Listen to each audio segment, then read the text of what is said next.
Il y a des personnes autour de nous qui ont des parcours atypiques. Salut, je suis Frédéric Azoulay et je suis heureux de vous retrouver sur ce nouvel épisode de La Combinaison. L'idée de ce podcast est de rencontrer des personnalités qui ont eu des destins exceptionnels dans leur domaine. Entrepreneurs, sportifs, écrivains, artistes, je vous fais partager leur expérience, leur parcours lors d'une conversation sans filet. Découvrons ensemble la combinaison des événements qui ont fait leur succès. A tout de suite avec mon invité. Dans ce nouvel épisode, je reçois Marc Schilacci qui dirige Oxatis. Alors Oxatis est une solution SaaS qui permet de créer et d'administrer des sites e-commerce. Avec son expertise, Marc nous décrit son parcours, ses levées de fonds, son introduction en bourse et fait un état des lieux du commerce en ligne et plus généralement de la French Tech. Un épisode tout à fait passionnant à ne pas rater si vous vous intéressez au commerce en ligne ou si vous avez envie de vous lancer sur Internet. Mais je n'en dis pas plus, voici ma conversation avec Marc Schilacci. J'ai le plaisir d'accueillir aujourd'hui Marc Schilacci, président fondateur d'Oxatis. Oxatis est une solution SaaS par abonnement qui permet de créer des sites Internet d'e-commerce. Nous allons en reparler. Oxatis a fait plusieurs levées de fonds et a été introduite en bourse en avril 2018 et valorisée un peu plus de 15 millions d'euros. Mais avant tout ça, Marc, je vais te demander de te présenter. Oui, bonjour, je m'appelle Marc Schilacci, j'ai 57 ans, je suis entrepreneur depuis que j'ai 19 ans, parce que j'ai commencé en première année d'école d'ingénieur. J'ai 3 enfants, une femme et je suis très heureux d'être le président d'Oxatis aujourd'hui. Des études de quoi ? Je fais des études d'ingénieur en bâtiment et travaux publics. Donc rien à voir avec l'informatique. Ouais, à l'époque, nous avions 2 heures d'informatique par an sur des grands systèmes. On apprenait le Fortran ou des choses comme ça. Oui, bien sûr. C'était en 1981 et 1981 une date extrêmement importante dans l'histoire de la technologie puisque c'est l'année où est arrivé l'ordinateur individuel. Ça nous choque sûrement. Aujourd'hui, on est tous équipés avec des portables, des téléphones portables qui sont devenus des ordinateurs. Mais en 1981, personne n'avait d'ordinateur portable ou même d'ordinateur personnel, pardon, pas portable. Et ça a été une révolution. Est arrivé quelques mois après, même pas quelques semaines après que je sois rentré en école d'ingénieur, une lettre à la junior entreprise qui disait vous qui connaissez le métier du bâtiment et des travaux publics, ça faisait 15 jours que j'étais à l'école, donc je le connaissais peu. Ouais. Vous qui êtes des experts en programmation, on avait 2 heures de programmation par an. Si vous savez écrire des logiciels, nous sommes disposés à les vendre parce qu'il n'existe absolument aucun logiciel métier dans ces choses-là, dans ces ordinateurs individuels. Alors quand tu parles de micro-ordinateur, c'est quoi ? C'est même avant l'Apple II ou C'est l'Apple II et c'est l'IBM PC. L'Apple II étant le premier micro-ordinateur à peu près exploitable sur lequel des gens ont commencé à l'utiliser pour faire du business. L'IBM PC, c'est vraiment l'arrivée de quelque chose sur lequel les entreprises commençaient à investir en disant je vais équiper quelques cadres de ce type d'outils. Donc on parle de Fortran, de COBOL, alors à l'époque voilà, Fortran, COBOL, un petit peu de basique et surtout des disquettes sur lesquelles on avait 360 kilooctets sur chaque disquette, les grosses disquettes 5 pouces 1 quart, etc. Et en fait, je me lance dans un outil de planification de chantier. À l'époque, la planification, ce qu'on appelle le PERT ou le Gantt, ça avait été inventé jusqu'après le discours de Kennedy. Quand Kennedy a dit dans 10 ans, on va aller sur la Lune, etc., etc. Et puis qu'après le discours, les mecs à la NASA se sont dit « Waouh, il y a juste 12 millions de tâches à enchaîner pour arriver à aller sur la Lune, comment on va faire ça ?» Et donc ils ont commencé à utiliser certaines techniques mathématiques pour planifier ça. Et ces techniques ensuite se sont répandues pour les grandes constructions, les immeubles, les ponts, les barrages. Et il y avait un leader mondial qui s'appelait Lockheed Martin, qui avait un très beau logiciel qu'on utilisait. Donc le chef de chantier ou le piloteur, il allait chaque semaine ou chaque mois dans un endroit où il y avait un calculateur. Et puis il revenait avec un planning qui était faux le jour où il l'a ramené. Et donc la révolution, ça a été que l'ordinateur individuel a permis de faire ça dans la baraque de chantier et d'avoir des plannings qui étaient à peu près justes tout le temps. D'accord. À l'époque, il y avait François Mitterrand qui venait d'être élu président de la République. Il avait des ambitions extraordinaires. Il a fait beaucoup de grands chantiers, la Cour Carrée du Louvre, l'Opéra Bastille, la grande bibliothèque, etc. Et c'est des chantiers qui ont à chaque fois utilisé le logiciel que j'avais créé. Et donc c'est vrai que quand tu as 19 ans et qu'il t'arrive ce genre de choses, ça te donne confiance.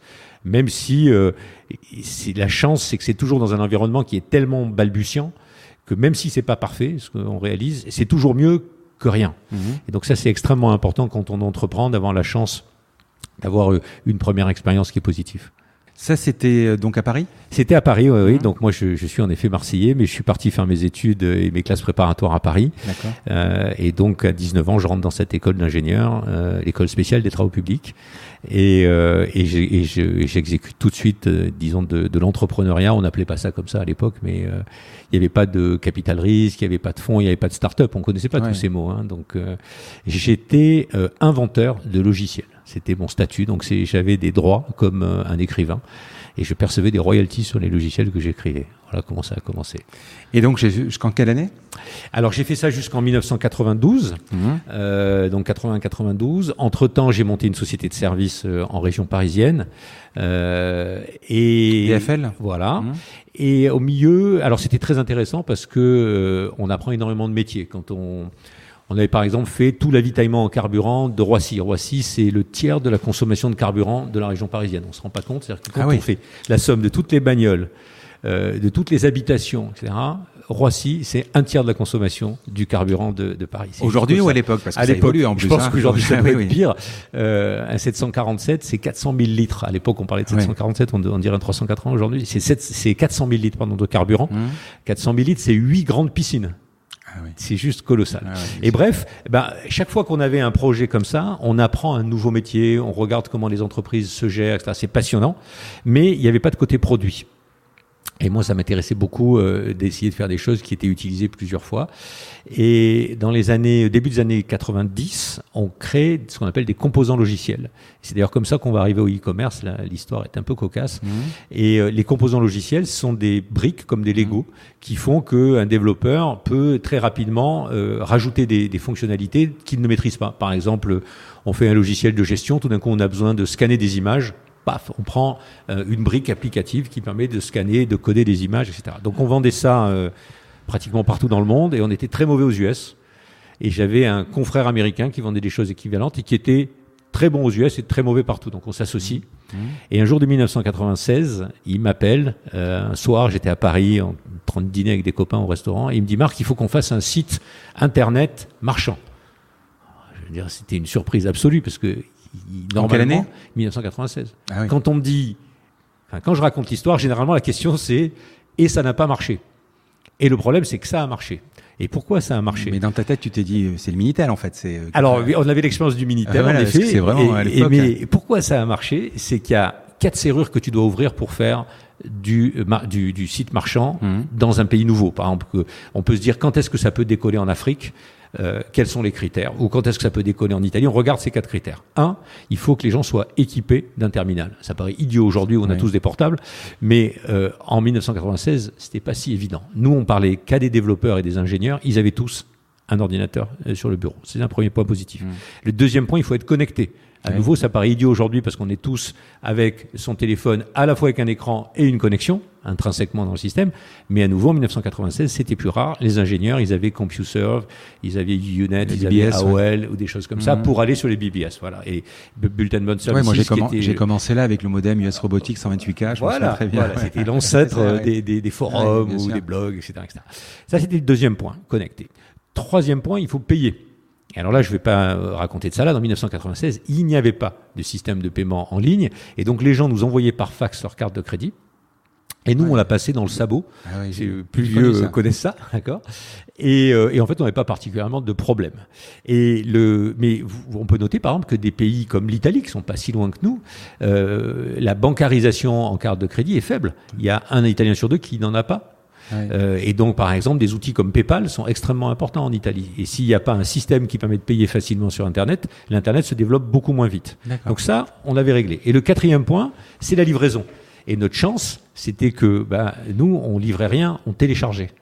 Et donc, on avait toutes les serrures qui étaient ouvertes. Et en 2 ans, on a détruit tout notre réseau de distribution dans le monde. Et au début, on était content parce qu'on se disait, pour distribuer nos produits, on laisse des commissions et des marges, on achète des pages de pub, ça nous coûte une fortune. Et là, tout d'un coup, on n'a plus de problème. Ton produit, c'était de télécharger ? Mon produit, c'était le composant logiciel. Par exemple, un graffeur, un système d'image, etc. C'est un peu le business d'aujourd'hui d'Oxatis. C'est à peu près ça. Alors, tu vois comment on y vient. Donc là, la rupture, c'est que on le vend en e-commerce. D'accord ? Et on détruit 80% de notre truc. Alors, une première leçon qui est intéressante, c'est qu'on est content, Et puis on s'aperçoit qu'il y a un revers à cette belle médaille dont on gagne en productivité, c'est tous nos concurrents sont comme nous. Ça veut dire quoi, ce que je dis là? Ça veut dire qu'avant, on était les numéros mondiaux dans nos domaines, donc on avait une avance avec nos réseaux de distribution, et quand on avait un confrère plus petit que nous, qui avait une super idée, une nouvelle fonctionnalité, qui l'ajoutait dans son système, on avait 3 ou 6 mois pour réagir, nous aussi le faire, et comme on était les numéros 1, nos clients nous restaient fidèles. Et là, d'un coup, tu es sur l'Internet, et quand un concurrent à toi sort un truc génial, et 48 heures après, tout le monde le sait. Et donc, il y a une pression. Et en fait, si on fait la parallèle avec la vie d'aujourd'hui, c'est Zara. Oui. C'est du fast fashion. Et nous, on faisait du fast software.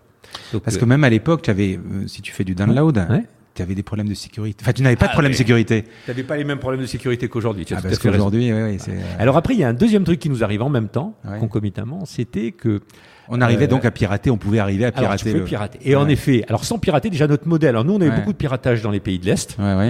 Quand je dis beaucoup, c'est que s'il y avait 5% de ce qui était utilisé qui nous était payé, on était content. Oui, il y avait des bidouilleurs, Et deuxièmement, on avait un modèle économique où on vendait un composant logiciel qui coûtait par exemple $1 millier.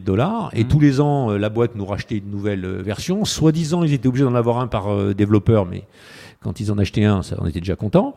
Et on avait par exemple une boîte de Taïwan qui utilisait notre logiciel de compression d'images et qui vendait 1 et quelques millions de scanners tous les mois. Et nous, on avait vendu une licence à 1000 balles. Donc on se disait, il y a un truc qui ne va pas. Et donc, c'est comme ça qu'on est arrivé au SaaS. On n'a pas fait exprès.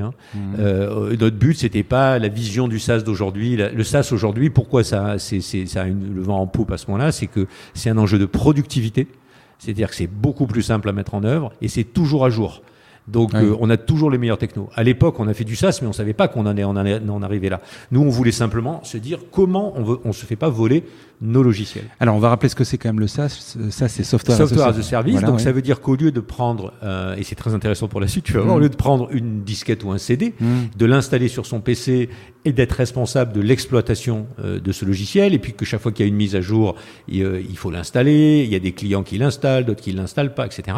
Là, on utilise finalement le software directement en ligne, donc il n'y a rien qui s'installe sur son PC, et le bénéfice, c'est que c'est à l'entreprise, donc là en l'occurrence ici Oxatis, d'exploiter tout ça, de sécuriser les serveurs, de faire les mises à jour, et on est toujours certain qu'on a les meilleures choses. Oui, parce qu'en plus, ce qu'il faut dire aussi, parce que bon, il y a Oxatis, mais même aujourd'hui, beaucoup de logiciels fonctionnent comme ça. Office 365, Office 360, voilà. C'est qu'il y a il n'y a pas une sortie d'argent, il n'y a pas un setup important. Alors, si Oxatis, on en parlera tout à l'heure, c'est différent, parce qu'il y a une création. Mais par exemple, Office 365, tu payes, tu as directement accès à Word, Excel, etc. Et il y a beaucoup moins comme ça de piratage ou d'envie de pirater, parce que voilà, c'est totalement naturel. Mais ce qui est intéressant, c'est quand on invente ça. Alors, donc, qu'est-ce qu'on se dit? On se dit, il faut faire du SaaS, comme ça, on nous volera plus nos logiciels. On va les louer et on va plus les mettre dans... Et deuxièmement, on se dit, le e-commerce, c'est un truc de dingue. Regarde, ça nous a révolutionné notre métier, donc on va faire un truc d'e-commerce. Et on sort en ligne une plateforme qui est la première plateforme d'e-commerce au monde, en 1997. On rachète le nom de domaine qui s'appelait ebz.com à un jeune type de Tel Aviv qui s'appelait Ethan Benjamin Zetoun, qui avait acheté les 3 initiales de son nom. Donc on lui rachète ce nom de domaine. Je me rappelle, on avait payé ça une dizaine de milliers de dollars. C'était une époque où il pouvait encore acheter un nom de domaine à 3 lettres. C'est pas mal, $10 000 pour... lui, il était ravi. Il avait déjà le sens du commerce. Et d'avoir un nom de domaine à 3 lettres, c'est rarissime, quoi. Donc voilà, on avait ce nom de domaine. Et on met ça en ligne. Et on se plante totalement parce que personne ne pouvait comprendre, d'abord qu'on pouvait faire un site marchand en 1997, deuxièmement qu'il suffisait d'aller en ligne, de mettre son nom, sa carte de crédit et de démarrer. Et donc, ça marche pas. Et immédiatement, comme tout entrepreneur qui se retrouve en face d'un mur, on essaie d'avoir une idée différente. Et donc, on le met dans une boîte. On se dit, puisque les gens veulent pas, parce qu'ils savent pas ce que c'est, acheter un logiciel qui se loue, on va leur faire croire qu'ils achètent un logiciel qui se vend. Et on fait des boîtes, ça s'appelle eBiz in a Box. Et il y en a plein ici dans mon bureau. Et automatiquement, on les vend chez CompUSA, chez Staples, etc. Et là, ça marche. Et tu vends un code, tu vends quoi? Je vends un code. Il n'y a rien dans la boîte. Donc, on écrit un livre. Parce que sinon, la boîte était trop légère, personne ne l'achetait. Et donc, on écrit un livre, les gens se forment et commencent à démarrer. Comme ça, en quelques mois, on a quelques dizaines de milliers de clients. Ça représentait quoi à l'époque en chiffre d'affaires? Alors, ça représentait à peu près $2 millions de chiffre d'affaires. Ah oui, c'est bien. Et donc, on était basé aux US à l'époque. Et c'est surtout à une époque où personne ne faisait du chiffre. On oublie ça. Mais sur Internet, la bulle de l'Internet, personne ne faisait du chiffre. Parce que tout était gratuit, c'était le modèle, on va faire de la pub, tout va être gratuit, etc., etc. Et nous, on arrivait à voir. Parce qu'il n'y avait pas d'AdWords, il n'y avait pas tout ça, quoi. Il n'y avait rien. Il n'y avait même pas d'analytics. Comment tu traquais, tu sais pas? Tu traquais rien du tout. Tu comptais les visites, c'était déjà extraordinaire. Oui, on mettait le compteur de visite à l'époque. Moi, je le mettais. Ouais, c'est ça. Oui, tu as raison. Tiens, ça fait un moment qu'on a enlevé ce composant dans oui, parce que si tu appuyais sur F5 sur l'ordinateur, tu faisais monter le truc, on le faisait tous pour avoir, bien sûr. Et donc, en effet, si tu compares ce qu'est Oxatis aujourd'hui au type d'outils qu'on avait à l'époque, c'est comparer une brouette avec un A380. Quoi. C'est juste un monde entre les deux. C'est un monde entre les deux. Et c'est vrai que le e-commerce, c'est quelque chose qui bouge à une vitesse qui est considérable. En fait, il y a un certain nombre de révolutions technologiques qui ont un petit peu parcouru ma vie, ou moi qui ai parcouru ces révolutions. C'est je te l'ai dit, l'ordinateur individuel et personnel. Deuxièmement, l'Internet. Parce qu'avant, on n'était pas connectés. Les gens oublient ça. Entre 81 et mi-90, c'était très rare. Ça coûtait cher. Moi, je me souviens, je me connectais à Paris. Tu as connu Pac-One dans le coin? Bien sûr, Pac-One. Et puis tu allais moi, je me souviens d'aller dans différents pays, démonter les prises téléphoniques, être avec les pinces crocodiles pour essayer de choper une ligne, etc. Et puis, donc ça, révolution de l'Internet. Troisième révolution, fin des années 2000, début des années 2010, le mobile. Et je plaisante toujours, on a sorti notre première version mobile en 2011 sur la plateforme Oxatis. Donc on était plutôt bien en avance, c'était en mai 2011. Alors que l'iPhone est sorti en 2007. Mais je vais te donner un chiffre qui est hallucinant. À l'époque, sur notre plateforme, nos clients enregistraient 1 million de commandes, de nombre de commandes chaque année. On a dû en faire 7 ou 8 sur le mobile en un an. Aujourd'hui, 7 ou 8, pas millions, 7 ou 8. Oui, 7 ou 8 unités. Donc, tu les comptes sur les doigts des deux mains. Voilà, et aujourd'hui, ça représente 35% des 7 ou 8 millions de commandes qui placent sur la plateforme. Plus les nouvelles notions de mobile first. Absolument. Où on a quasiment des trucs de dingue. Et là, c'est clair que la quatrième révolution qui est devant nous, c'est l'intelligence artificielle. Donc, c'est passionnant de pouvoir accompagner chacune de ces révolutions et de s'en servir pour faire grandir d'autres entrepreneurs. C'est ça que j'adore dans Oxatis. J'ai vu que tu as vraiment besoin de transmettre. Tu fais un blog, tu fais des conférences. Parle-moi de tout ça, cette volonté de restituer ce que tu as appris. Alors, par contre, j'ai juste oublié une petite question. Après, tu réponds à celle-ci. J'ai juste oublié. Tu parles en 97 donc du logiciel. C'est toi qui développais la techno? C'était Alors à l'époque, sur le premier, c'est moi qui développais modestement. Et après, on s'est entouré de gens extrêmement brillants qui le font beaucoup mieux que moi. Et je suis très fier, par exemple, que chez Oxatis, il y a des collaborateurs qui sont des ingénieurs de très haut niveau qui sont avec moi depuis 25 ans. Ah oui. Mon associé Marc Heurtaud, qui est mon cofondateur, et je travaille avec lui depuis 27 ans. Donc ça, c'est extrêmement important. On est passé à travers un certain nombre d'entreprises, etc. Mais il y a eu cette fidélité, cette compréhension, cette exigence réciproque. C'est-à-dire qu'on demande beaucoup d'eux. C'est très difficile parce que dans une boîte, si tu demandes trop... ces gens-là sont des gens qui ont une créativité extraordinaire. Après, il faut délivrer. C'est-à-dire qu'il faut arriver à pas les brider pour qu'ils soient super créatifs, mais à ce que derrière ça délivre. Donc et je pense que de les comprendre. Donc je te le dis, moi aujourd'hui, je ne suis absolument plus capable de coder comme eux ils codent, mais les comprendre, c'est extrêmement important. Être capable de s'asseoir une demi-heure avec eux, de comprendre les problèmes auxquels ils font face, d'essayer de donner quelques idées, etc. En tout cas, c'est passionnant. Moi, je me régale. Même moi, dans mon business, dans l'e-commerce, tu le sais.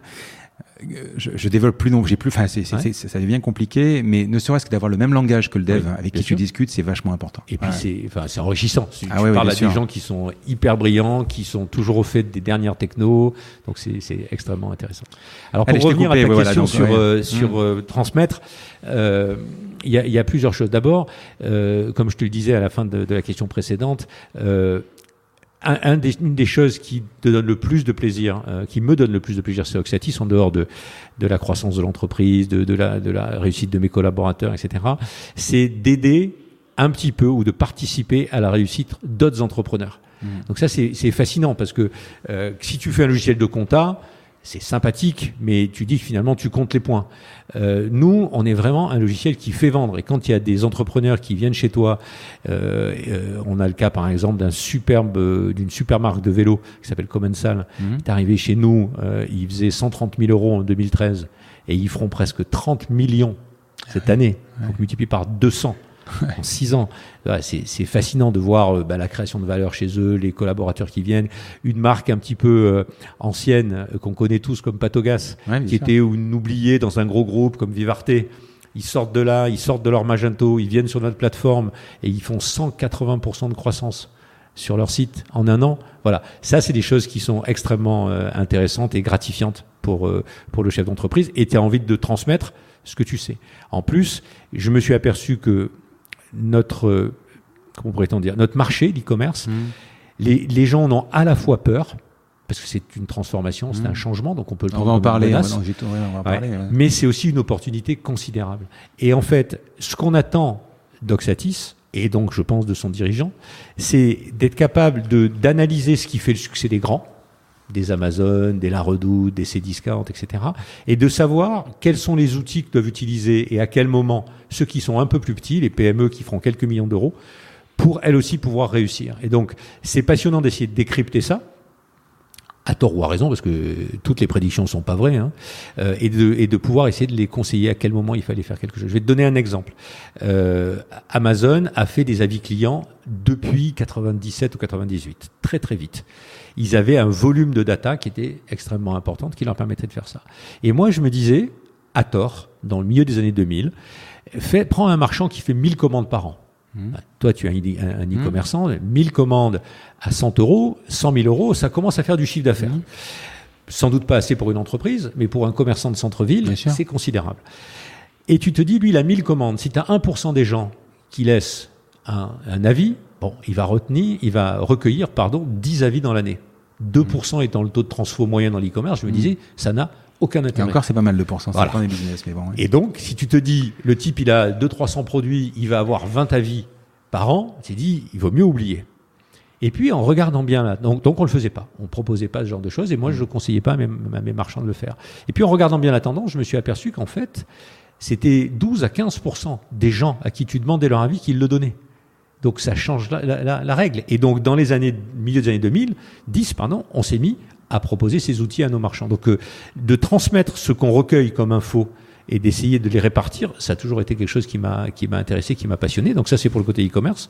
Et ensuite, pour l'entrepreneuriat, et je trouve que la France, elle a énormément changé en une dizaine d'années. Il y a une dizaine d'années, dans les sondages, tous les gamins disaient qu'ils voulaient être fonctionnaires.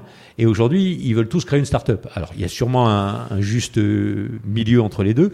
Tout le monde n'est pas capable d'être fonctionnaire et tout le monde n'est pas capable de faire une start-up. C'est vraiment une de mes occupations d'être AGO, on en a parlé, Association Jeunesse d'entreprise, où on va dans les écoles parler de l'entreprise et de leur dire il faut devenir chef d'entreprise. Voilà, moi je faisais 10 000 entrepreneurs. Il y a 10-15 ans, c'était tabou l'entreprise.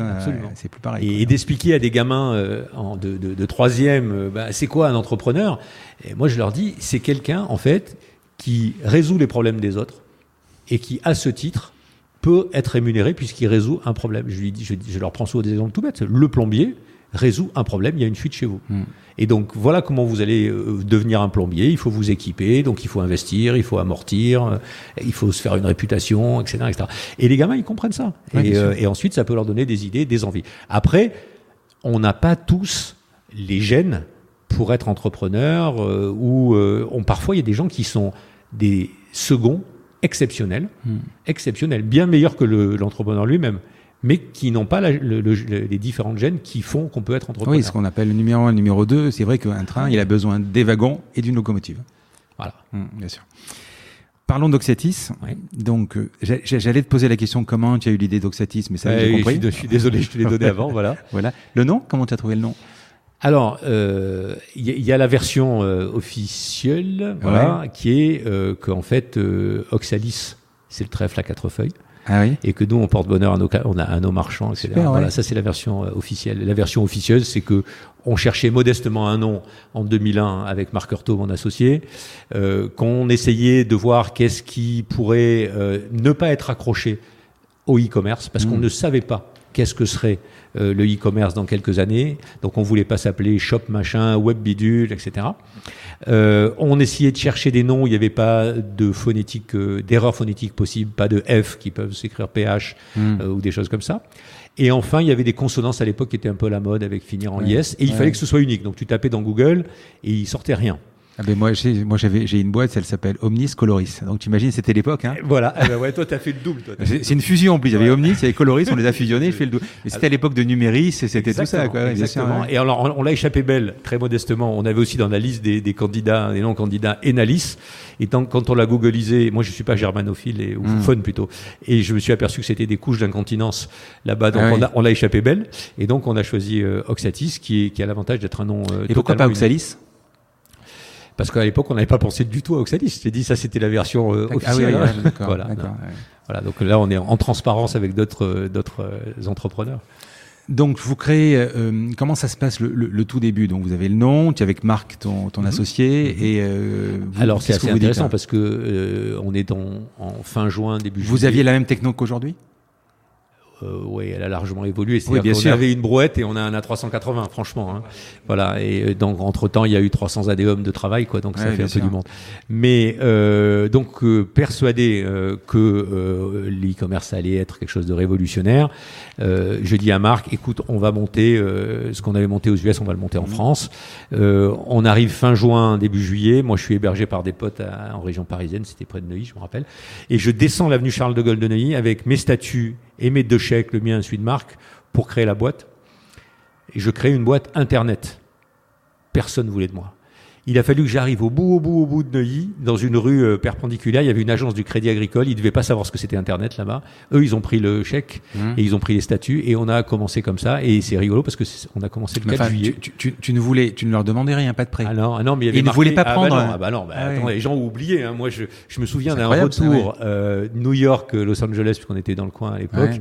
Et j'avais une dame assez âgée à côté de moi, elle commence à discuter, elle discutait avec un jeune français et tout, elle était super cool. Et puis au bout de 3/4 d'heure, elle me demandait ce que je faisais. Et je lui dis que j'ai une start-up Internet. Elle m'a plus adressé la parole pendant les 4 heures du vol.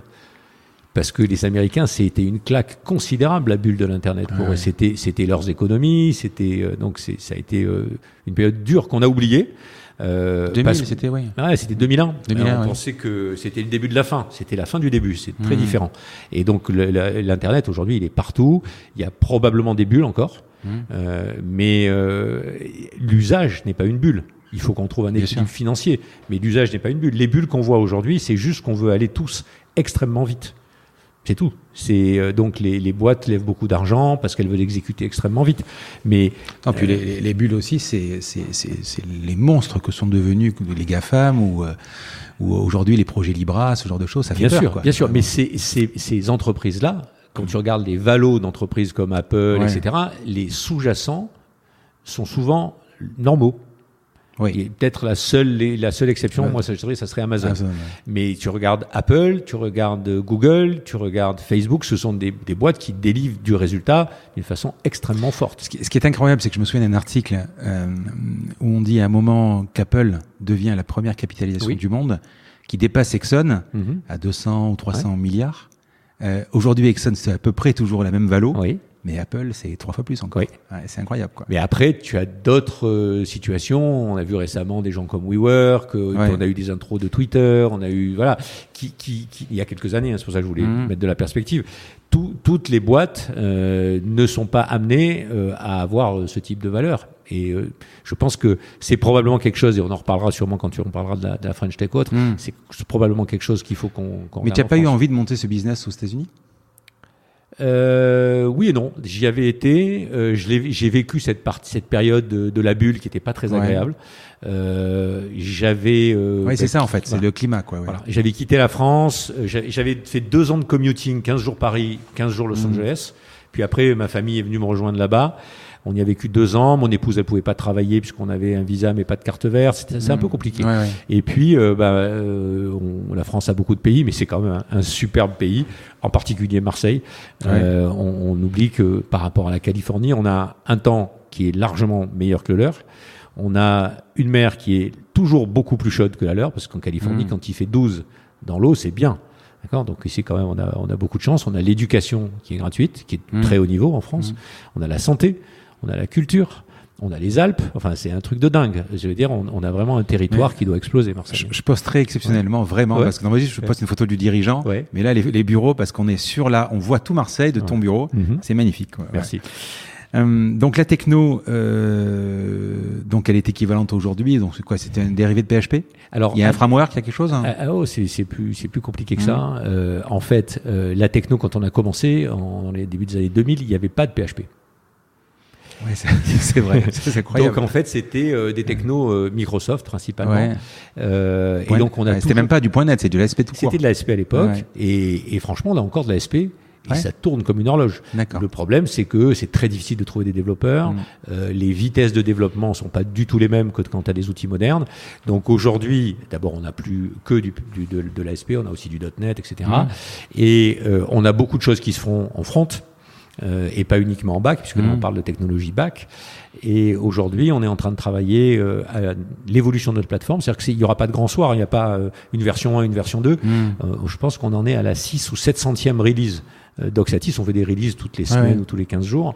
Et donc déjà, dans les semaines qui viennent, une partie de la plateforme, elle tourne en PHP avec Symfony.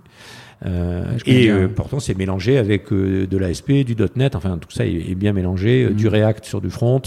Donc voilà, c'est normal. Il faut surtout que on évolue. Je crois qu'on a perdu quelques auditeurs, mais c'est pas grave. Voilà. Tu dis que Oxatis a l'ambition de devenir le leader européen. Quels sont tes concurrents aujourd'hui? Shopify, j'imagine. Alors, d'abord, on dit qu'on veut être le leader européen du SaaS. Et en fait, il y a du SaaS dans l'e-commerce. En fait, il y a deux grands types d'acteurs. C'est intéressant que tu le mentionnes, SaaS. Il y a l'open source et le SaaS. En fait, si tu veux faire le parallèle, je peux me permettre de faire une digression. Bien sûr. Pour que tout le monde comprenne la différence entre les deux, je vais vous faire une métaphore. Dans les années 90, on achetait des CD pour écouter de la musique. C'était superbe, très belle qualité, etc. Par contre, on les avait pas chez nos amis quand on allait faire une soirée ou un truc comme ça où il fallait tout transporter, c'était fragile. C'était compliqué à maintenir. Et quand on avait 1000, c'était la pagaille chez toi. Et c'est un peu ce qui se passe quand on avait de la même façon, en parallèle, le CD qui contenait le logiciel qu'on installait sur son PC, etc. Au début des années 2000, 2005, 2010, est arrivé les ADSL et autres, c'est-à-dire un accès très rapide et illimité à l'Internet, et où on a commencé à faire du download, plus ou moins légal, mais on ne va pas jeter la pierre. Qui n'a pas téléchargé des MP3 ? Qui n'a pas récupéré l'iPod de son pote avec 5000 morceaux ? La grosse pagaille, pas obligatoirement une bonne qualité, mais on était très content de l'avoir et on faisait à peu près ce qu'on voulait. C'est exactement ce qui s'est passé avec le monde de l'open source. Si tu dis, j'ai un outil qui est gratuit, qui est libre, que tout le monde peut récupérer et mettre en œuvre tant qu'il a envie, comme il a envie, sublime. Et c'est ce qui s'est passé pendant une dizaine d'années. Et puis, sur la musique est arrivé le streaming, où tu choisis ta plateforme, que ce soit Spotify, que ce soit Deezer, si tu veux de la haute qualité, haute fidélité, tu prends Qobuz, etc. Tu as le choix en fonction de tes moyens, de tes désirs. Tu sais que tu as toujours tous les nouveaux morceaux, etc., que tu peux partager avec d'autres, etc. Et ça, c'est le SaaS. C'est, je mets ma carte de crédit, j'ai un service immédiatement qui m'est rendu, et je ne fais qu'écouter de la musique dans un cas, ou je ne fais qu'exécuter mon métier d'e-commerçant dans l'autre. D'accord. Et le SaaS était, comme les plateformes de streaming, n'était pas légitime il y a 10 ans. Pourquoi ? Parce que les outils qu'on proposait aux marchands n'étaient pas aussi profonds fonctionnellement qu'aujourd'hui, et donc ils avaient toujours des trucs qu'ils ne pouvaient pas faire. Et l'open source est parfait pour ça. Tu ne peux pas faire ça, ne bouge pas, on modifie le code. Mais à la fin, on a chacun notre version. Oui. Ah non, mais moi, à l'époque, je développais, justement en ASP ou en ASP.NET. Les sites d'e-commerce que je faisais, c'était juste un panier, le checkout, la carte bleue. T'avais pas de login, machin, d'Apple Pay évidemment, de login, de tracking, de pixels à mettre, et pas tout ça, quoi. Donc, et en open source, franchement, il y avait un certain nombre de choses qu'on faisait pas, dans une PME, parce que l'internet marchand, il a beaucoup changé. Quand on a commencé il y a une vingtaine d'années, il y avait les grands, Amazon, la Fnac, Cdiscount, vente privée, et les tout petits. Monsieur et Madame Michu qui décident d'aller vendre du miel sur Internet ou qui lancent une marque. Voilà. Mais il n'y avait pas de PME. Les PME, elles n'étaient pas en ligne. Elles étaient effrayées par le en ligne. Et puis au milieu des années 2010, elles ont commencé à arriver. Et là, nos outils, ils n'étaient pas suffisants.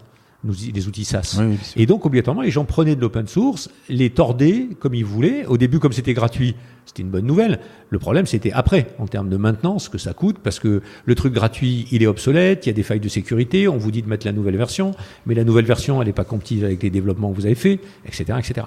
Et là, aujourd'hui, le SaaS, ça répond à tout ça, parce qu'il y a deux enjeux. Il y a un enjeu de rapidité d'évolution du e-commerce.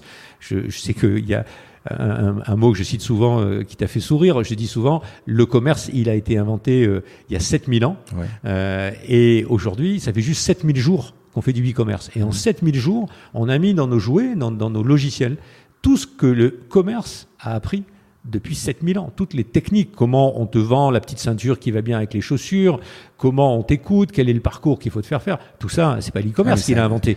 Hein, c'est incroyable parce que moi mon magasin, je suis dans l'e-commerce, donc mon magasin, il est dans ma poche. C'est mon téléphone, quoi. Je veux dire, c'est incroyable. C'est dingue comme ça a évolué. Hein, d'accord. Et ça, c'est l'usage, d'accord. Mais il y a un deuxième truc qui est extrêmement important qu'on voit pas, c'est que quand tu as l'e-commerce qui représente, par exemple en France, 10% du commerce de détail, ou en Angleterre 18%, aux États-Unis c'est le même ordre de grandeur, % du commerce de détail, tu as obligatoirement l'État qui arrive là-dedans. Parce que l'État dit, est-ce que je perçois les bonnes choses, les bonnes taxes? D'accord. Par exemple, aux US, quand moi j'ai commencé, tu sais que là-bas on ne paye pas la TVA, on paye les sales tax. Oui. D'accord. Donc c'est local. Donc tu payes tes sales tax en Californie si tu achètes un produit que tu vas utiliser en Californie. Mais si tu dis je l'amène dans l'Iowa, ils te disent bon mais il n'y a pas de sales tax. Et donc n'importe quel petit commerçant malin, il mettait 2 warehouses aux États-Unis et il ne livrait jamais dans le même État, il ne payait pas les sales tax. Donc comme que les gros pouvaient faire ça, genre Amazon, l'État américain a dit on va faire un moratoire, il n'y aura pas de sales tax sur Internet. 15 ans après, ils se sont dit on déconne, on oublie de prendre des taxes sur 20% du commerce de détail. Et donc, ils ont fait des taxes sur le commerce de détail. En France, on a la TVA, on a toutes ces choses-là, et l'État veut savoir comment ça se passe. Donc ça, c'est du réglementaire. Il y a la RGPD qui est arrivée, qui protège le citoyen, d'accord. Et donc tout ça, c'est extrêmement important, et ça veut dire qu'il y a l'usage que nous, citoyens, on fait des plateformes qui nous intéressent, mais il y a aussi le réglementaire, RGPD, taxes, logiciels de caisse, etc., qui font que en SaaS, tu vas apporter des solutions à tous ces enjeux beaucoup plus facilement aux entreprises et leur permettre de se concentrer sur leur business et non pas sur l'exploitation d'un site. Ah oui, parce que moi je témoigne, notre solution c'est Magento. Quand tu regardes un peu l'état des lieux Magento, tu as plein de gens qui sont encore sur des versions d'avant, parce que c'est pas une mise à jour, c'est vraiment très compliqué.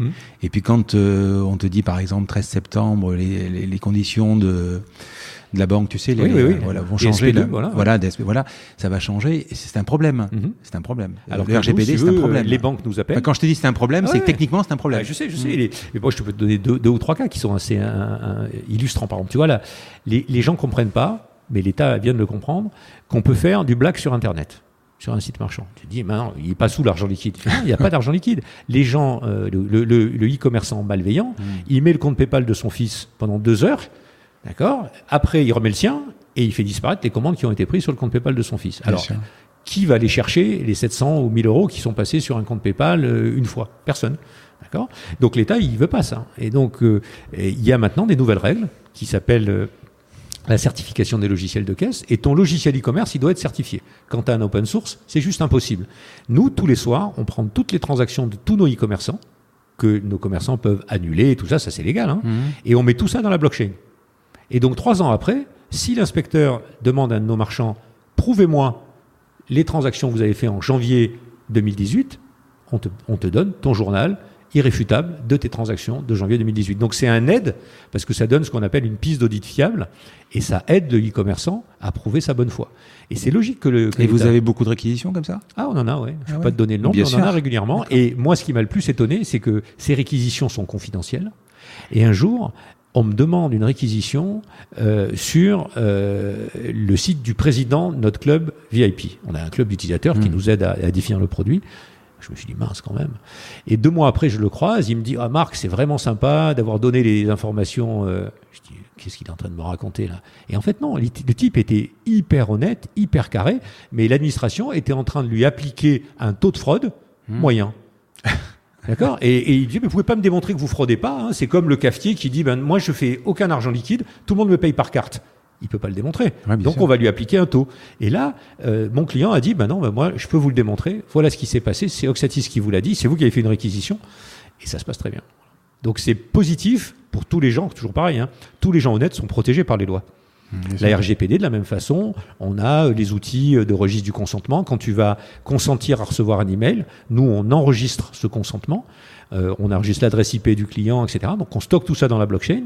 Et si 2 ans après, tu as un problème avec un groupe d'utilisateurs qui te dit « mais moi, j'ai jamais demandé à recevoir telle lettre d'information, tout, etc. » Tu dis « registre de consentement.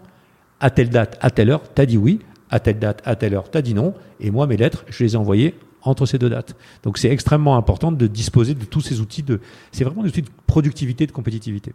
Tu te souviens de ton premier client sur Oxatis ? Je me souviens de mes premiers clients marquants. D'accord. Tu vois, je peux pas te dire que je me souviens du tout premier, non, ni sur celui des États-Unis, mais il y en a qui te marquent. Par exemple, aux États-Unis, il y en avait un qui m'avait fasciné. C'était un jeune qui travaillait dans un boutique de fleurs. Et tu sais peut-être que les fleurs, une fois qu'elles sont pourries, fanées, ça sent extrêmement mauvais. Et le type, son patron lui disait tous les samedis soirs, tu vas balancer des fleurs pourries. Donc il prenait son pick-up, voilà. Et il crée un site sur notre plateforme aux États-Unis qui s'appelait Send Some Dead Flowers. Et donc en fait l'idée c'était que le mec ou la jeune fille est conduite improprement allait pouvoir envoyer à son ex ses dead flowers. Donc lui, ça lui coûtait rien. Et il envoyait ça. Donc c'était incroyable. C'est sur Ibis.com, ça c'était à l'époque. Il avait fait un business à partir du garbage. Donc voilà. Donc ça te marque. Putain, le type a une idée et ça marchait. Ça a marché. C'est ça le pire. Tu vois. Mais c'est... Et en France, une de nos premières clients, je me rappelle, donc on crée en juillet 2001, 4 juillet, et une de nos premières clients, c'est un site de broderie en mai 2002. Et moi, je me suis dit, avec naïveté, franchement, la broderie sur Internet, pour moi, la broderie, c'était quelque chose de gens âgés. Ça arrivait sur Internet. Et on n'avait pas à l'époque tous les systèmes de paiement. Aujourd'hui, on a 48 systèmes de paiement. Donc, la créatrice me dit, Marc, il nous faut le système de paiement CIC. Et je lui dis, écoutez, pas de problème, vous prenez PayPal, il y a une différence de prix entre CIC et PayPal en termes de commission, je vous couvre vos commissions, tant que je vous ai pas livré CIC. On livre le CIC 1 mois et demi après, elle avait déjà pris 300 ou 400 commandes, ce qui est énorme en 2002, quoi, d'accord, sur la broderie. Et donc, elle n'a pas payé son abonnement chez nous pendant 2 ans, je pense. Et donc, elle, ça m'a marqué. Elle est toujours là. Et c'est une boîte qui fait plus d'1 million d'euros de chiffre d'affaires, qui est probablement un des leaders. C'est qui, je regarderai, c'est qui ? Univers Broderie. D'accord. Je mettrai le lien, Quel est ton plus gros concurrent aujourd'hui chez Spotify ? Ah oui, on a fait la partie, open source, et on n'a pas fait le deuxième volet qui est la partie SaaS. Donc aujourd'hui, la tendance dans le monde, c'est d'aller vers le SaaS. Pour te donner un ordre de grandeur des situations, 50% des sites marchands aux US sont en mode SaaS. Aujourd'hui, en France, 85% sont en open source. Donc il va y avoir cette bascule en France comme elle a eu lieu aux États-Unis. Et là, il y a un leader mondial qui s'appelle Shopify. Mais qui est sorti après vous. Qui est sorti après nous en 2009. D'accord. Alors très sincèrement, Oxatis 2001-2008, pas de levée de fonds. Donc nous, on a vraiment démarré en 2008. On est arrivé à faire 1 million d'euros de chiffre d'affaires. On avait un millier de clients. Mais c'est vraiment à partir de 2009 qu'on s'est développé. Mais eux, ils se sont développés avec des moyens américains. C'est-à-dire qu'avant de faire leur IPO... C'est canadien, non, à la base, non ? C'est canado-américain. C'est Toronto, mais si tu veux, les levées de fonds, ils les ont fait aux US. Les collaborateurs, c'est des US. Le marché, c'est US, quoi, d'accord ? Mais c'est vrai que c'est canadien et c'est remarquable. Donc, eux, avant de rentrer en bourse, ils avaient déjà levé 300 et quelques millions de dollars. Donc, on n'est pas tout à fait dans le même monde. Et aujourd'hui, ils ont cumulé 2 milliards de dollars. Mais tes commerciaux, quand ils sont en clientèle, quand c'est vraiment le concurrent que tu as en face tout le temps ? Non, c'est pas le concurrent qu'on a en face. Parce que tu as l'open source en face. Alors, pourquoi ? On aimerait bien être concurrent de Shopify, mais on a très très vite réalisé, il y a déjà 2 ans, qu'on n'avait pas les moyens en France d'être un acteur de ce marché. Ce marché, c'est quoi ? C'est le marché de la petite création d'entreprise. Le type qui crée une boîte, qui se lance, qui veut faire du e-commerce, etc. Il faut des moyens marketing considérables. Tu as une attrition, un churn qu'on appelle dans notre métier qui est considérable parce qu'en fait c'est le taux de gens qui défaillent, qui restent plus sur ta plateforme. Et il faut savoir que 70% des toutes petites entreprises ne durent pas plus de 3 ans. Donc ça veut dire qu'au bout de 3 ans, si t'en restes 30, ça veut dire que 100% de tes clients sont contents. puisque de toute façon, il y en a 70 qui sont partis. Donc, c'est des choses qu'on n'avait pas les moyens de faire. Et donc, ce segment, on l'a totalement laissé à Shopify. Et nous, ce qui nous intéresse, ce sont 2 segments très particuliers. C'est le segment de l'entrepreneur comme toi, qui fait déjà 2 millions et qui se disent comment je passe de 2 à 6 ou 7 et comment le coût de mon Magento, de mon PrestaShop, je le divise par 2. Voilà, ça c'est vraiment l'enjeu. Je te donnerai un exemple. Une très belle boîte du nord de la France s'appelle Willems, qui est une pépinière, voilà, jardinière pépinière en ligne, qui a été élue plusieurs fois numéro 1 par Capital, lecteur de Capital, devant des Truffaut, des botaniques. Donc ça donne que des PME peuvent réussir. Il arrive chez nous, il fait 6 millions d'euros. 2 ans après, il fait 10,5. Donc ça, il a publié ses chiffres dans les Échos. Donc 30% de croissance par an. Boum. Et il fait ça en passant de Magento chez nous. Il divise ses coûts par 2. Donc il économise plus de 100 000 euros par an de salaire, de gestion, de personnes, d'hébergement. Et surtout, et je fais une conférence avec lui, je me rappelle au salon des entrepreneurs du e-commerce l'an dernier, sur migration Magento. Et au bout de 15 minutes, tout le monde lui posait des questions sur les caches, les DDoS, les attaques, les machins. Et puis au moment où il s'arrête, il dit, vous vous rendez compte de quoi on discute là? Au lieu de parler de business sur Internet, vous êtes en train de me demander, à moi, vendeur de graines et de plantes, comment je fais face à des DDoS, à la rapidité de mes serveurs, au cache, machin, etc. Ça, depuis que je suis chez Oxatis, personne ne s'en occupe chez moi. Et il me dit, avant, il cite cette anecdote, avant, on avait tellement peur que PayPal ne marche plus ou que telle banque ne marche plus parce que ça faisait une demi-heure qu'on n'avait pas eu de commande par PayPal, qu'on passait une fausse commande pour voir si ça marchait toujours. Il dit ça prenait un temps fou dans la tête de mes collaborateurs qui aujourd'hui sont concentrés sur leur business. Donc nous, notre sweet spot, c'est ces marchands qui font 1 million ou plus et qui veulent grandir vite et qui se retrouvent avec des outils qui sont trop compliqués à maintenir, comme tu l'as très bien dit tout à l'heure. Et deuxième, ce sont les marchands qui font du B2B. Le B2B, c'est quelque chose qui est énorme, beaucoup plus gros que le B2C. Business. Ouais, business to business. Pour donner un ordre de grandeur, en France, le B2C, dont on entend tout parler, les ventes privées, les Amazon, etc., c'est 100 milliards. D'accord ? Ça a grandi d'à peu près 15% par an, 13 à 15. Le B2B, c'est déjà plus gros. Et en Angleterre, c'est 5 fois plus gros. Donc c'est extraordinairement important.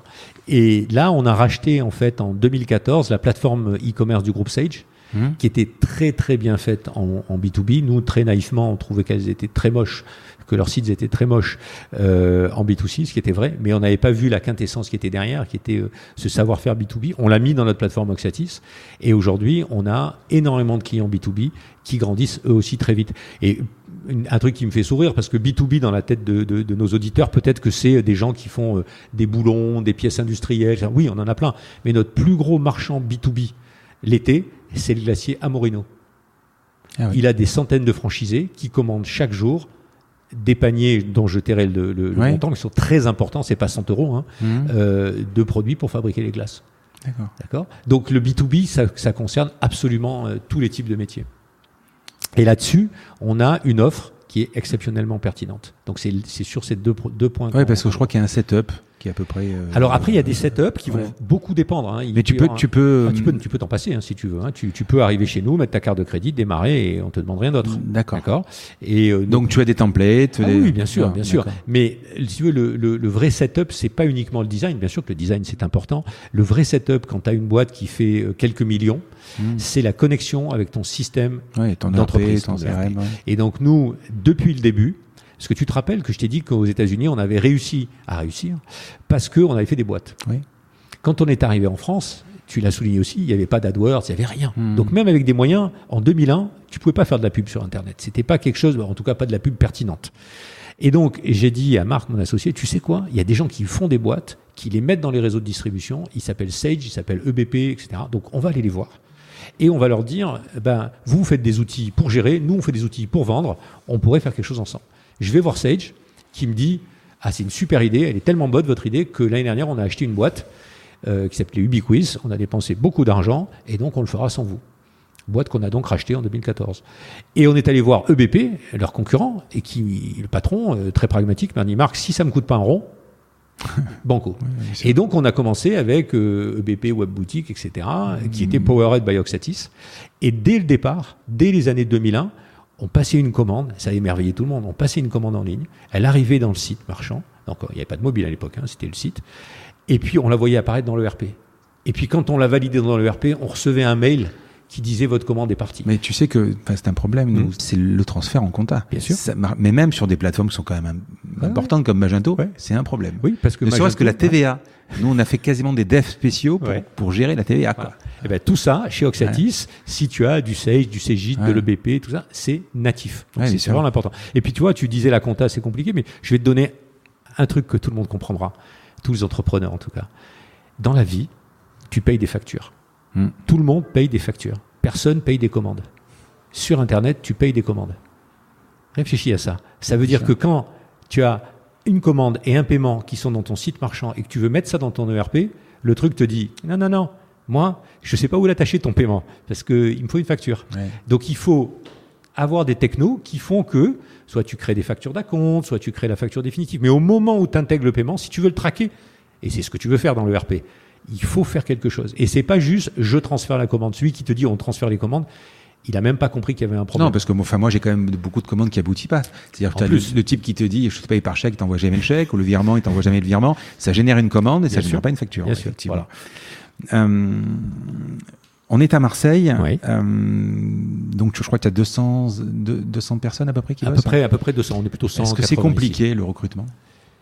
Oui, le recrutement c'est compliqué, pas parce que le recrutement c'est compliqué. Le recrutement c'est compliqué parce qu'il te faut des talents. Et il faut des gens exceptionnels pour accompagner une boîte qui grandit. Et pour que les gens soient heureux dans une boîte qui grandit vite, il faut qu'ils grandissent avec la boîte. Et c'est pas toujours possible.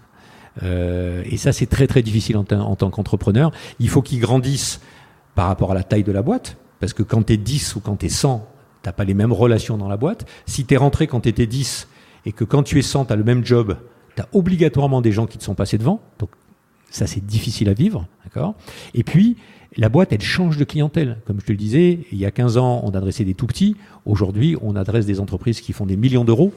Par exemple, pour un commercial, c'est pas obligatoirement facile d'être bon en face de monsieur et madame Michu qui ont un objectif de faire 30 000 euros par an en ligne et d'être en face d'un entrepreneur qui a 50 ans, qui est hyper carré, qui fait 30 millions et qui se dit comment je vais faire pour en faire 2 en ligne. Donc voilà, ça c'est compliqué parce que trouver les bonnes personnes, les garder, les former, les faire évoluer. Les faire venir à Marseille ? Alors, oui et non.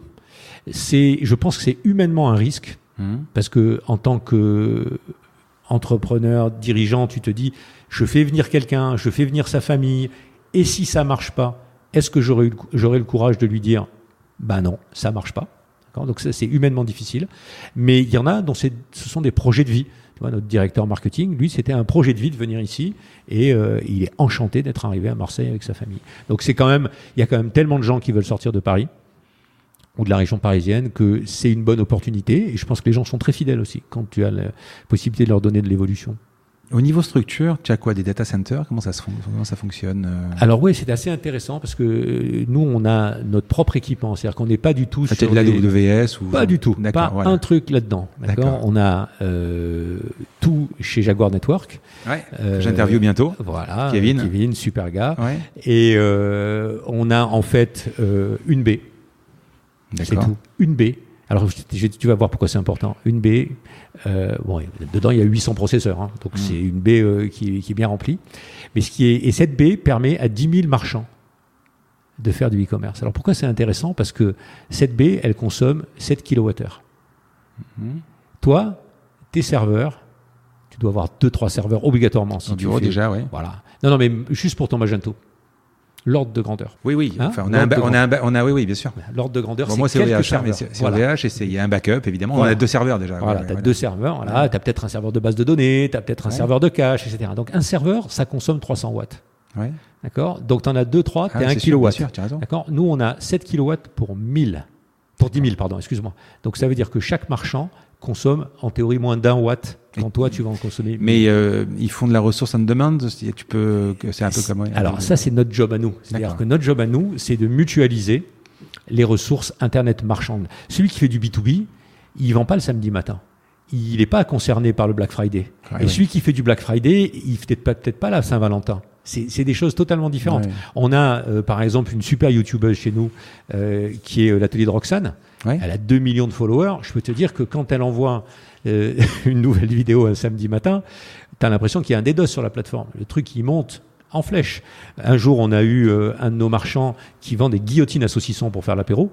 Il est passé sur Capital. Il a vendu en une soirée ce qu'il vendait d'habitude en un an.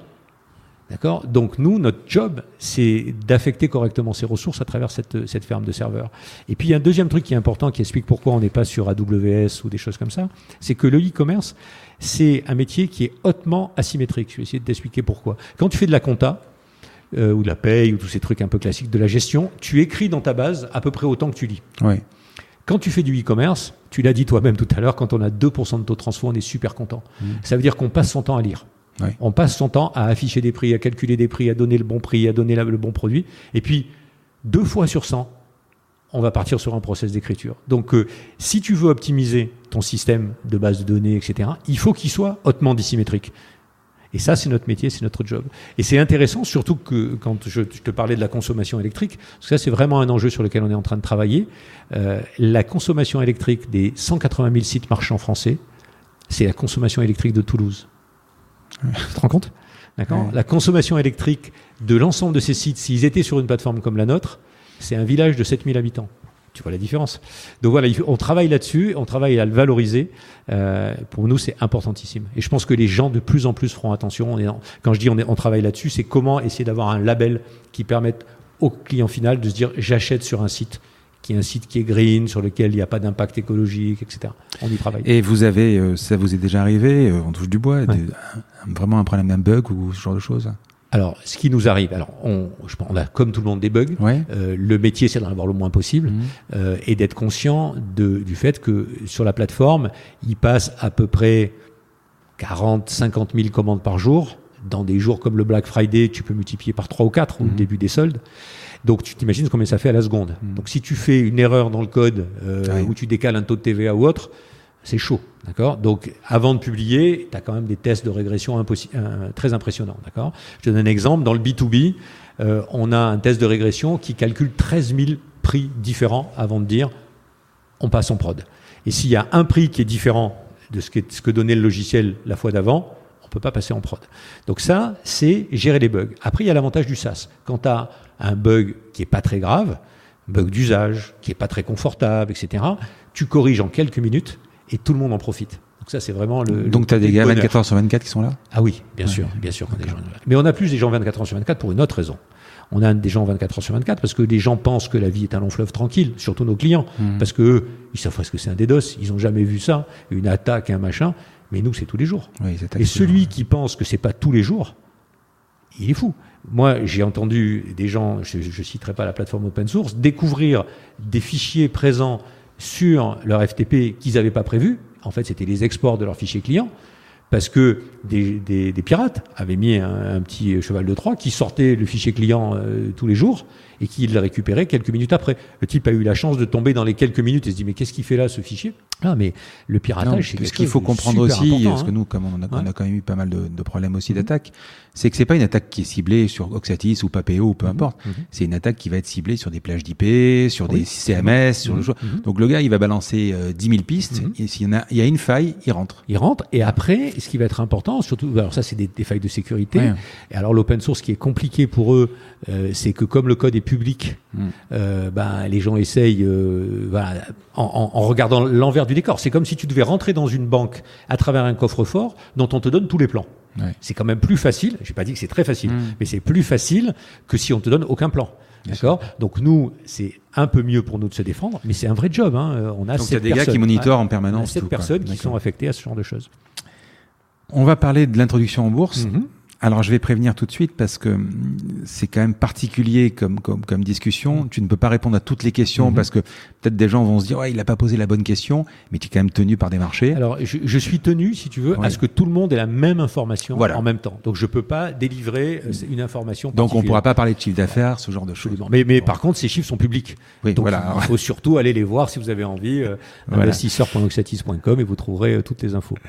Alors, tu as fait différentes levées de fonds entre 2008 et 2016, à peu près 15 millions d'euros. Oui, absolument. Ouais. Et puis, aujourd'hui, on a presque l'impression que l'IPO, l'introduction en bourse, elle est plus nécessaire, que les levées de fonds, elles suffisent pour accélérer la croissance. Pourquoi est-ce que tu as fait de la bourse et pas du private equity ou pourquoi ? Les choses ont positivement changé. C'est-à-dire que quand, en 2010, tu faisais une levée de fonds de 4 millions, c'était notre deuxième, faisait 4 millions, c'était une levée de fonds considérable. C'est-à-dire que c'est l'équivalent d'aujourd'hui d'une levée de 20. Ouais. D'accord ? Donc aujourd'hui, les entreprises en France, elles ont la chance d'être financées un peu comme l'ont été auparavant les entreprises américaines, d'une façon plus massive. D'accord ? Donc c'est vrai qu'une entreprise qui arrive à prendre au deuxième tour 20 millions après avoir pris 5 au premier tour, donc le 2 qu'on levait nous, 1 ou 2, est devenu 5, et le 4-5 qu'on levait au deuxième tour est devenu 20. Et généralement, le troisième tour, ça fait les licornes. Ouais. D'accord ? Nous, on a eu un time to market qui était différent et on n'a pas pu faire ça. Et donc, la seule solution pour lever significativement de l'argent, c'était de rentrer en bourse. D'accord. C'est une décision que vous avez prise. C'est une décision qu'on a prise avec le board, d'accord. Avec le board, ouais. Non seulement à deux avec mon associé, mais aussi avec nos associés investisseurs, et qui leur a paru la meilleure façon de grandir. Ça permet aussi de se développer et de faire des acquisitions. On a parlé d'e-commerce, mais finalement, on a parlé du site classique, ce qu'on appelle le desktop, le site que tu as sur ton PC ou sur ton Mac, qui était le site prépondérant il y a 10 ans, 15 ans, mais maintenant, c'est juste la moitié. D'accord. Ouais, du site mobile, sur lequel on a des outils qui sont absolument extraordinaires, qui sont à la disposition de nos marchands. On a été la première plateforme au monde, par exemple, à être ce qu'on appelle Progressive Web Apps, c'est-à-dire que tu as l'impression d'avoir une apps, pourtant, tu es sur un site. Et en fait, au fur et à mesure que tu utilises le site, on cache un certain nombre d'infos et tu as l'impression d'être dans une apps. Et ça, nos clients en bénéficient depuis octobre de l'année dernière. Un deuxième sujet qu'on traite extrêmement bien, qui est quelque chose qu'on a sorti il y a seulement 1 mois au salon e-commerce, c'est l'image. Autrefois, et je suppose que c'est pareil pour toi avec aujourd'hui, on dit autrefois, tu vois, avec un site marchand classique. Excuse-moi, mais sur Internet, on dit que l'année dure 3 mois, et c'est tellement vrai, tu vois. Oui. Et tu as probablement une petite image vignette pour ton catalogue, une image un peu plus gros pour mettre dans la fiche produit, et un zoom. Voilà. Et puis quand tu mets ça sur le mobile, si tu as un client qui se balade avec son iPhone 4, tu lui envoies la même image que s'il a un iPhone 11. Oui. D'accord. Donc nous, on a un outil aujourd'hui où tu déposes la plus grosse image, donc tu as 3 fois moins de boulot, au lieu d'en faire 3, tu en fais 1, et nous, en temps réel, on regarde en fonction du device qui nous lit et en fonction de la bande passante dont on dispose, quelle est la meilleure image qu'il faut qu'on t'envoie et qu'on crée à la volée, pour que tu aies la meilleure expérience possible. Oui, parce que techniquement, nous, les graphistes, on crée une image sur Photoshop, peu importe, on fait un truc de 100 kilos, on le passe dans des logiciels qui le compressent, et puis voilà, et on se dit 100 kilos, bon, aujourd'hui, ça fonctionne. Quoi. Et pour 100 kilos, si tu veux, quelqu'un qui a un iPhone 10 et avec un grand écran, il va dire, c'est moisi. Alors là, on est à la radio, donc je peux pas te montrer des images, mais je te montre c'est pour ça qu'on fait plus de 3, il y a plus de 3G, quoi, parce que 3G, c'est impossible. Quoi. D'accord. Donc, ça, c'est aujourd'hui. Mais il n'y a pas que ça. Il y a quelque chose qui est extrêmement important et je définis souvent Oxatis comme ça. Les gens me demandent souvent c'est quoi le métier d'Oxatis. Le métier d'Oxatis, c'est de permettre à des marchands de proposer leurs produits et de montrer leurs produits là où sont leurs clients aujourd'hui et où ils le seront demain. Et demain, tu n'as aucune idée d'où ils sont. Ceux qui me disent qu'ils savent, ils mentent. En 2011, qui pouvait penser que 7 ans ou 8 ans après, un tiers à la moitié du e-commerce se ferait sur mobile ? Pas vrai. En 2013 ou 14, les places de marché, ça représentait quasiment rien. Aujourd'hui, ça représente 20 ou 25%. Qu'est-ce que ça sera demain ? On n'a aucune idée. Mais tous tes modules que tu distribues, ils sont gratuits ? Ils sont inclus dans notre base de prix. D'accord. Et alors, ce qui était extrêmement important, par exemple, si tu as besoin de flux chez Oxatis, c'est compris dans ton abonnement. D'accord. Maintenant, les flux ou les places de marché sont devenus des enjeux de plus en plus sophistiqués. C'est là où l'intelligence artificielle rentre, etc. Et on a racheté, et c'est pour ça on parlait de la bourse, on a racheté en octobre de l'année dernière une très belle entreprise allemande qui s'appelle Channel Pilot Solutions, qui permet de faire du flux. Le flux, c'est importantissime, parce que quand tu prends ton contenu e-commerce qui est dans ton site, et que tu veux le mettre, alors que ce soit sur Amazon, sur Cdiscount, sur eBay, mais aussi dans Instagram, ou dans Facebook, ou dans un bot de main, ou dans Siri, ou dans Alexa, il faut bien que tu prennes de la data, que tu la malaxes pour qu'elle soit au format et qu'elle soit appétante sur la cible finale et que tu puisses exister. Je te donne un exemple. On a parlé de Patogas tout à l'heure. Patogas, c'est fashion, etc. Les designers, ils sont incapables de dire ma chaussure, elle est marron. Leur chaussure, elle est châtaigne. Elle est jamais orange. Elle est abricot. Essaye de balancer de l'abricot et du châtaigne dans Amazon. Tu vas te retrouver sur des facettes que personne ne voit. Donc, il faut transformer en temps réel ça dans ce qui va être appétant pour la plateforme terminale et qui est différent à chaque fois. Donc, là-dessus, grâce à cette entreprise, et tu me demandais à quoi ça servait d'aller en bourse, ça sert à pouvoir racheter des entreprises comme ça en les finançant par du papier, augmenter son capital, avoir plus de valeur, etc. Est-ce que ça te permet aussi, en termes de recrutement, d'avoir de la notoriété ? Oui, ça te permet d'avoir de la notoriété, ça donne une certaine transparence pour les clients. Ceux de nos auditeurs qui ont déjà fait une levée de fonds, ils savent qu'il y a une période qui est toujours difficile, une fois qu'on a signé la term sheet, etc., c'est les diligences. D'accord ? Donc en fait, c'est un peu le type qui va passer chez le médecin pour prendre son prêt. Il fait attention pendant le mois avant, il mange pas trop, il boit pas trop, tous les tests vont être nickel, etc. Quand tu es en bourse, en fait, les diligences, c'est tous les jours.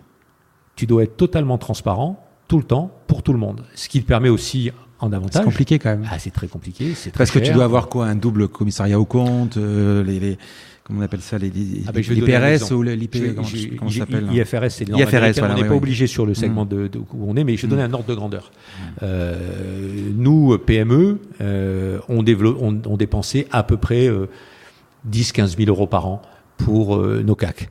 Qu'est-ce qu'il y a en face de ces sous ? Il y a de la présence d'un certain nombre de journées des collaborateurs du cabinet de consulting, de CAC et d'audit. Et puis, il y a la présence de tes collaborateurs. Parce que quand tu te mets 15 jours d'auditeurs, il faut qu'il y ait 15 jours quelqu'un de chez toi en face. Quand tu es en bourse, tu passes de 15 à 100 000. Pourtant, tu fais le même chiffre d'affaires. D'accord. Donc, ça veut dire qu'en clair, tu es audité en permanence, mais ça a un bénéfice, c'est qu'à tout moment, tu peux essayer de lever de l'argent d'une façon beaucoup plus simple. Comment ça marche une intro en bourse ? Parce que est-ce que tu as une agence, déjà une agence de com ? Parce que tu as quand même le MF, c'est un parcours incroyable. Parce que la levée de fonds, tu pitches, ça peut aller très vite. Alors moi j'ai fait les deux genres. La première, on a fait 9 mois. On a fait ça tout seul, on s'est débrouillé avec des copains qui avaient quelques noms d'investisseurs. En seed, en quoi c'était Non, on a levé 2 millions. C'était pas vraiment du seed. C'était en 2008. Mais tu vois, j'avais un ami qui m'a donné des noms de fonds d'investissement, des mails. On a fait tout ça nous-mêmes. Donc on a mis 9 mois. La deuxième, on a mis 9 semaines. Donc ça a été beaucoup plus vite. Tu vois. Donc il n'y a pas de règle. Tu peux aller très vite ou tu peux aller moins vite. Ça dépend aussi de l'appétence de ta boîte au moment où tu l'as fait, des bonnes nouvelles, du deal flow, etc. Donc l'introduction en bourse est beaucoup plus formelle. Nous, on a décidé de rentrer en bourse fin décembre 2017 et on a été coté le 24 avril 2018. Et c'est un truc hallucinant. Normalement, c'est le double. Ça veut dire qu'il a fallu qu'on ait tous les comptes début février. C'est dingue. Normalement, une boîte, elle a ses comptes en avril. D'accord ? Donc, des comptes audités début février. C'est un truc. Pourquoi cette date d'avril ? Parce que après, il faut donner un document de base à l'AMF qui est basé sur ces comptes. Tu as un certain nombre d'AG, tu sais, tu as des délais de 15 jours, etc., qui s'empilent. Et l'AMF, ensuite, a 1 mois pour te répondre. Mais en fait, elle te répond tous les soirs. D'accord ? Tous les soirs, elle te dit « Je vous pose ces nouvelles questions. » Et tous les soirs, tu réponds ces réponses qui leur permettent de bosser le lendemain et qui te reposent des questions tous les soirs pendant 1 mois, tac, jusqu'à ce que tu aies un document de description, ce qu'on appelle le document de base, qui soit validé. Et à partir de là, tu peux lancer ton IPO qui consiste à faire un roadshow, d'accord, aller voir des dizaines d'investisseurs en quelques jours. Donc là, il faut y aller. Il faut adorer son histoire parce que tu vas la répéter 7-8 fois par jour. Ce ne sont pas les mêmes qui font les IPO que les levées. Non. D'accord. En fait, les levées, tu as des banques qui t'accompagnent, qui, elles, connaissent les acheteurs, les investisseurs. Ce qui m'a vraiment marqué, c'est que dans une levée de fonds classique, tu vas avoir finalement 1 ou 2 fonds qui vont mettre quasiment l'ensemble. Donc, tu vas convaincre sur des montants très forts par rapport aux montants relatifs 1 ou 2, alors que sur l'IPO, tu vas convaincre des dizaines sur des montants plus petits. Nous, on avait 35 mains, c'est-à-dire 35 fonds qui avaient acheté des actions Oxatis quand on est rentré, sans compter le public. Ah oui. D'accord ? Et on était ce qu'on appelle sursouscrit 2 fois, c'est-à-dire on avait dit on va lever 13 millions et les gens voulaient en acheter pour 26 millions. D'accord ? Donc après, c'est tu m'as demandé sur les équipes. J'avais un copain qui l'avait déjà fait. Tu réalises pas comme tu es accompagné. Ça coûte très cher. Pardon ? C'est qui le copain ? Il y en avait deux qui m'ont parlé de ça. Jean-Claude Puerto qui a introduit UCAR et ensuite Robert Dardan qui en a introduit 3 la même année, lui Travel Technology Interactive, Voltalia et Noblage en même temps. Donc eux ils avaient une vraie expérience et il m'a dit tu sais Marc, il y a une expérience incroyable à faire.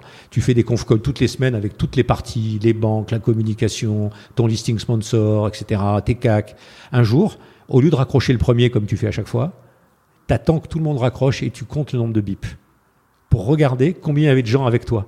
Ah oui. C'est hallucinant. La dernière fois, le jour où on a décidé du prix, qui te donne en gros le montant qui est levé, il y a eu 17 personnes qui ont raccroché avant que je raccroche. Mais comment vous... Alors je sais qu'il y a une fourchette, donc je crois que c'était, je l'avais noté entre 9,14 et 12,36. C'était entre 9,14 et 12,50. D'accord, c'est toi qui sais mieux que moi. Je l'ai lu. D'ailleurs, vous avez été introduit à 11,50, fourchette haute quand même, c'est bien. Alors, c'est ça qui est incroyable, c'est-à-dire qu'on avait de quoi être sursouscrit 2 fois au plus haut de la fourchette. Mais c'est là que tu as tes banquiers qui te disent « ça se fait pas ». Tu dis « comment ça se fait pas ?» Les gens, on veut lever 13 millions, on a des gens qui veulent acheter pour 26 millions d'actions à 12 euros, et tu me dis qu'il ne faut pas que je le fasse à 12, que je le fasse à 11,50. Je ne suis pas d'accord, moi je pense qu'il faut que je protège mes actionnaires, etc. Et là, le type te dit, ça se fait pas parce que il faut que le titre dans la journée, il remonte par rapport, voilà. Donc si tu le mets en haut de la fourchette, les gens considèrent que tu es en haut et il remontera pas. Bon, donc c'est un peu frustrant. Donc tu décides d'un prix et tu décides d'un prix en fonction des acheteurs, des achats que tu as fait. Voilà. Donc quand tu es comme ça, quand tu as ce que j'appelle le book qui est largement sursouscrit, tu peux être en fourchette haute. Donc là, c'est le prix d'introduction. Ouais. Et comment tu te sens ? Il y a au moment, à la seconde où c'est introduit, comment tu te sens ? Qu'est-ce que tu penses ? T'as peur ? Non. T'es confiant ? T'es quoi ? Alors, d'abord, il y a une chose que moi je te conseillerais à chaque entrepreneur, c'est de jamais imaginer que ce qu'ils ont sur le papier, c'est ce qu'ils ont vraiment. C'est-à-dire que même quand tu fais des levées de fonds, les mecs te valorisent ton entreprise avec des montants extrêmement importants. Tu peux te projeter avec ces montants. Moi, je dis non, tant que tu n'as rien vendu, ce que tu as, ça vaut rien. Et en plus, quand tu t'introduis en bourse en tant que chef d'entreprise, tu es ce qu'on appelle loqué, c'est-à-dire que tu ne peux pas vendre pendant 6 mois ou 1 an, etc. Et puis même dans la vie, si tu veux être heureux, tu te dis tu fais le boulot que tu adores, avec des clients que tu adores, des collaborateurs que tu adores, et tu le fais ça tous les jours. Et puis si un jour tu vends, c'est génial. Mais si tu le fais avec un seul objectif, c'est devenir riche, je pense qu'il vaut mieux faire d'autres métiers que de faire entrepreneur. Peut-être qu'on ne partage pas ça, mais moi, je le partage à 100%. Donc, ce que tu sens quand tu es introduit en bourse le jour où il sonne la cloche, comme ils disent, c'est ça, c'est surtout que tu y es arrivé. Tu es parvenu à faire cet objectif qui est quelque chose qui est extrêmement chronophage, qui implique énormément de monde, comme je viens de te le dire, et il y a beaucoup de tension. D'accord ? Donc, on avait la chance, et on a toujours la chance, d'avoir un métier qui est explicable. Donc je pense que dans la conversation qu'on a, la plupart de nos auditeurs peuvent comprendre qu'on parle de choses qui peuvent les concerner même, et qui en tant que chef d'entreprise même, ils ont probablement envie de comprendre de quoi on parle. C'est un changement de la façon dont on consomme en fait, tu vois. Et c'est plus difficile pour une biotech par exemple. Comment tu expliques la molécule, le bénéfice de cette molécule à des gens qui sont comme toi et moi, qui ont juste une envie, c'est qu'on les soigne, mais qui n'ont aucune idée de comment ça va se passer, tu vois. Donc, on avait la chance d'avoir quelque chose qui était plus simple à vendre. Tu as pris une agence donc pour communiquer Oui, alors il y a 2 ou 3 agences de communication en France. Notre agence de compagnie s'appelle Actifine, mais qui est dans un cercle restreint. Elle est spécialisée. C'est super spécialisé. Ils font que de l'introduction, enfin de la finance, quoi. Sachant que tu as beaucoup plus. Tu as 10 à 15, 20 intros par an. En France, c'est très peu, mais tu as 400 opérations.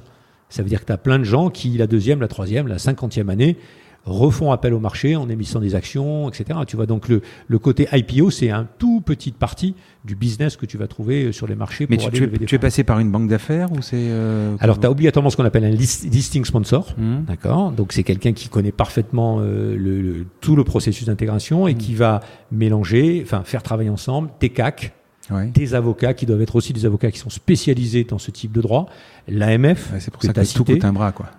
Ça te coûte, ça te coûte, franco, ça te coûte 2 millions, quoi, de V15. D'accord, donc c'est très cher. Mais tu as aussi de la communication, tu as beaucoup de choses qui se passent à travers ça. 2 millions sur 15. C'est extrêmement onéreux. Les fonds d'investissement qui étaient au début, ils sont toujours de capital ? Absolument. Ouais, d'accord. Alors, je ne sais pas si tu peux y répondre. Je te pose une question que j'avais notée. On n'en a pas parlé juste avant l'interview. L'action l'a dévissée en 2019, en avril. Elle est remontée. Elle est quasiment remontée. Et là, qu'est-ce qui se passe dans ta tête quand tu es tranquillement et que tu vois d'un coup que ton action, elle dévisse complètement? Qu'est-ce qui se passe? Tu n'es pas serein, ça c'est clair. C'est sûr, que bien tu sûr. te dis, qu'est-ce que ça va durer, ouais. Non, à nouveau, oui, t'as pas envie que ça dure, ça c'est clair. Mais je pense qu'il faut, c'est faire son job, délivrer et essayer de faire comprendre au marché ce que tu fais. La différence, qui est exactement ce que j'ai raconté tout à l'heure, quand tu fais une levée de fonds, tu convaincs un ou deux nouveaux investisseurs que ce que tu fais est bien fait. Généralement, ces gens sont au board, ils suivent la boîte régulièrement et donc ils se forgent une opinion étayée. Quand tu es en bourse, en fait, tu as des milliers de personnes qui sont tes actionnaires. Tu as énormément de gens qui donnent un avis, d'accord, et qui ont juste un avis. Et ils t'ont jamais rencontré, ils connaissent pas obligatoirement les fondamentaux de la boîte, etc. Donc ils peuvent donner des avis qui n'ont pas grand-chose à voir avec la réalité. Et toi, tu dois communiquer toujours pareil, de la même façon avec tout le monde. Donc, à nouveau, tu peux pas les appeler eux et leur donner des informations particulières pour les faire changer d'avis. Tu dois communiquer globalement au marché. Donc la façon dont tu communiques, c'est extrêmement important. Ensuite, oui. Non, parce que je te dis, c'est quand on a une boîte classique, on est quand même souvent arrivé sur le chiffre d'affaires, la marge, la trésor. Non, vous avez un paramètre de plus quand même, le cours de bourse. Ah oui, tu as un de plus, le cours de bourse. Ouais. Parce que c'est vrai que si tu as un bon cours de bourse, ça te permet d'aller plus loin, d'avancer, de lever des fonds, de grandir, et donc c'est extrêmement important. Et ensuite, c'est sûr qu'en France, on a encore un marché qui est petit. Il n'y a pas beaucoup de boîtes de tech, les small caps sont petites et c'est dommage. Il faudrait qu'on ait un marché qui soit plus vivant. Pourquoi l'Alternext ? Parce que quand on a notre taille, c'est le segment de marché sur lequel on a le droit d'être. Allez, on va parler de l'e-commerce. Oui. L'état des lieux. Alors, tu as déjà spoilé pas mal, donc quelques-unes de mes questions. Donc, je sais que tu es passionné d'e-commerce. On ne peut pas parler business avec bien sûr. Si on ne parle pas d'e-commerce. On a parlé d'e-commerce, on a parlé de 7000 ans, 7000 jours. On a parlé également, je crois que c'est 12% et demi des gens vendent en ligne. C'est toi qui l'écris. Ouais. Et 70% achètent en ligne, donc il y a une marge de manœuvre qui est énorme. L'e-commerce, c'est tous les jours pour tout le monde. Moi, j'achète beaucoup plus aujourd'hui en ligne qu'en physique. Sur l'e-commerce, est-ce que Amazon, c'est le patron ? Je te dis ça pourquoi ? Parce que s'il décide de faire du one-click, de l'achat, d'une livraison le dimanche, un avis client, il faut que ça suive derrière et tout le monde doit suivre. Est-ce que c'est le boss ? C'est le boss, ça c'est clair. Ça ne veut pas dire qu'on se trompe pas, ça ne veut pas dire qu'il n'y a pas d'opportunité pour les autres. Et quand tu as dit 70% des gens achètent, 12% des gens vendent, il faut se rendre compte d'une chose, c'est que le e-commerce grandit d'environ 13-15% par an en France. Ceux qui pensent que ça va arrêter, alors là, je peux garantir qu'ils se trompent, puisque sur des pays équivalents comme l'Angleterre, ils en sont à 18%. Et ça ira encore plus loin. Il y a des secteurs d'activité en France, ne serait-ce que la mode, où on est déjà à 30. Donc, ceux qui pensent que c'est juste un truc, ça va stabiliser, non, ça sera encore plus fort dans quelques années. Et cette croissance de 15%, les grands ne la font pas. Ces discounts, ils grandissent pas de 15% par an. Non. La Redoute, ils grandissent pas, même si ce qu'ils font, leurs performances sont remarquables, mais ils grandissent pas de ces valeurs-là. Ça veut dire que c'est obligatoirement les petits qui font grandir le e-commerce. Donc, c'est des sites comme les tiens, comme ceux de mes marchands, qui tractent cette croissance. Donc, il y a une opportunité pour eux qui est extrêmement forte. Alors, tu demandais si Amazon était le boss. C'est vrai. D'accord. Donc, Amazon est le boss. Pourquoi ? Pas uniquement par sa position dominante. Sur la France, elle n'est pas aussi dominante qu'aux États-Unis. Tu sais peut-être qu'aux États-Unis, c'est 50% du marché. Amazon, en France, c'est 20%. D'accord ? Et ses discounts, c'est 9%. Donc, tu vois, voilà, je ne suis pas vente privée, mais c'est significatif. Bon. Donc, Amazon, il a un point qui est extrêmement important et que personne ne peut négliger, même s'ils font 20, 15 ou dans 2 ans 30, j'en sais rien, c'est que un Français sur 2 va sur Amazon chaque mois. Et que ce Français, il a l'ergonomie d'Amazon tous les mois sous les yeux. Donc quand il arrive sur un site, il arrive sur le site de Willems ou de Patogas et il ne peut pas trouver ses fleurs, sa plante ou sa paire de chaussures avec la même facilité qu'il le ferait sur Amazon, il n'achètera pas. Et quand il va sortir de caisse, comme tu l'as dit, si sur Willems, s'il n'y a pas le paiement en 3 fois, il n'y a pas le paiement en un clic, il n'y a pas le paiement, ça meurt. Il y a un chiffre que tu n'as peut-être pas noté, c'est que le taux de transformation, on en a parlé pour nos auditeurs, 2%. D'accord ? Tu sais combien il est chez Carrefour ? 50. 99. Pourquoi ? Parce que personne n'est assez fou. Non, 50 c'est les magasins de détail. 55, c'est les magasins de détail. C'est la moyenne mondiale. Tu as raison. Donc, si tu es obligé d'y aller, parce que tu y vas pour, faire les courses au sens, il faut bien manger après, c'est 99, Leclerc, Carrefour, Auchan, etc. Quand tu vas dans un magasin, en moyenne, y compris la pompe à essence, le tabac, tout, 55%. Le plus difficile pour le magasin physique, c'est l'habillement féminin, où le taux de transfo est à 20%. C'est-à-dire que les femmes sont beaucoup, beaucoup plus exigeantes que les hommes. Et il leur faut 5 magasins pour acheter une pièce. D'accord ? Oui, puis c'est différent. Moi, je vois par exemple les paniers perdus. Tu te vois aller chez Carrefour, mettre tout dans ton caddie, tu diras finalement, j'achète pas. C'est plus rare. Tu as raison. T'as raison. Et c'est un bon point que tu fais et tu verras la réponse. Ouais. Et donc, gardez à la tête que le pire dans le monde physique, c'est 20%. Et sur l'e-commerce, quand tu arrives à 2, c'est très bien. Donc, c'est 10 fois moins. Et donc, imagine que tu as la chance, comme tu dis, d'avoir un client qui a aimé ton catalogue, qui a ajouté des trucs dans le panier, qui s'est enregistré pour vouloir acheter, et puis tu lui présentes qu'un système de paiement. Parce que tu as décidé que le mec, moi, je prends que la carte de crédit. Et le type, il flippe avec sa carte de crédit, il veut PayPal. Il dit non, moi, c'est que la carte de crédit. Ou le type, il t'achète pour 300 balles de matériel, et tu lui présentes pas un paiement en 3 fois. Ou le type, il achète souvent chez toi, ou en tout cas, il a envie, et tu lui proposes pas un paiement en un clic. Ben, c'est autant de chances que tu as que ton 2%, il baisse à 1,8, à 1,6. Pareil pour les systèmes de transport, tu vois. Donc, c'est extrêmement important d'avoir un outil de vente qui intègre tout ça. Et là, oui, Amazon drive le jeu, tu vois. Nous, on a par exemple un truc qui s'appelle Amazon Pay. Donc, Univers Broderie, par exemple, qui vend de la broderie. Toi, tu connais pas ce site. Tu arrives chez Univers Broderie. Tu mets ton panier, tout, etc. Bien sûr, elle te dit, est-ce que tu veux te loguer avec ton Facebook, avec ton Google, etc. Tu gagnes déjà du temps. Mais elle peut aussi te dire, est-ce que tu veux te loguer et payer avec ton compte Amazon ? On récupère en temps réel tes adresses de livraison, ton système de paiement, et tu sors de la caisse. Tu vois ? Donc, toutes ces choses-là, tu peux dire qu'à ce titre, Amazon, ou même certains autres rules un peu the world. D'accord ? Alors d'abord, Amazon, ils sont bons. Le problème aussi, c'est qu'on entend régulièrement qu'ils peuvent cannibaliser. Alors, je ne fais pas le cas de Williams, par exemple, mais tu prends le cas d'un gars qui fait, par exemple, des casques de moto. J'avais écouté ça. Tu tapes le nom de la marque sur Google. Bon, il est distributeur exclusif. Le référencement fait que Amazon va sortir avant lui. Et donc, il perd toute sa marque. Il perd toute son essence, quoi. C'est ça le problème. Alors, après, il y a beaucoup de techniques pour contrer ça, si tu veux. Puisque, prenons le cas de ce marchand. Et je dis surtout pas que c'est facile. Hein, je donne de leçons à personne. Il faut toujours être hyper modeste dans ces environnements-là. Mais, donc, tu es importateur de cartes de casques de moto exclusif. Donc, tiens, en France. Tu te dis, soit je vais sur Amazon et je paye une forme de dîme qui est mon marketing fait par Amazon pour moi. Et je vais payer 15% à Amazon et ça m'embête. Soit tu te dis, j'ai une acquisition client que je paye moi, d'accord ? Et elle est constituée de quoi ? Bien sûr, un référencement naturel si tu peux, mais ça coûte pas rien et t'es pas garanti d'être devant. Et c'est long. Voilà.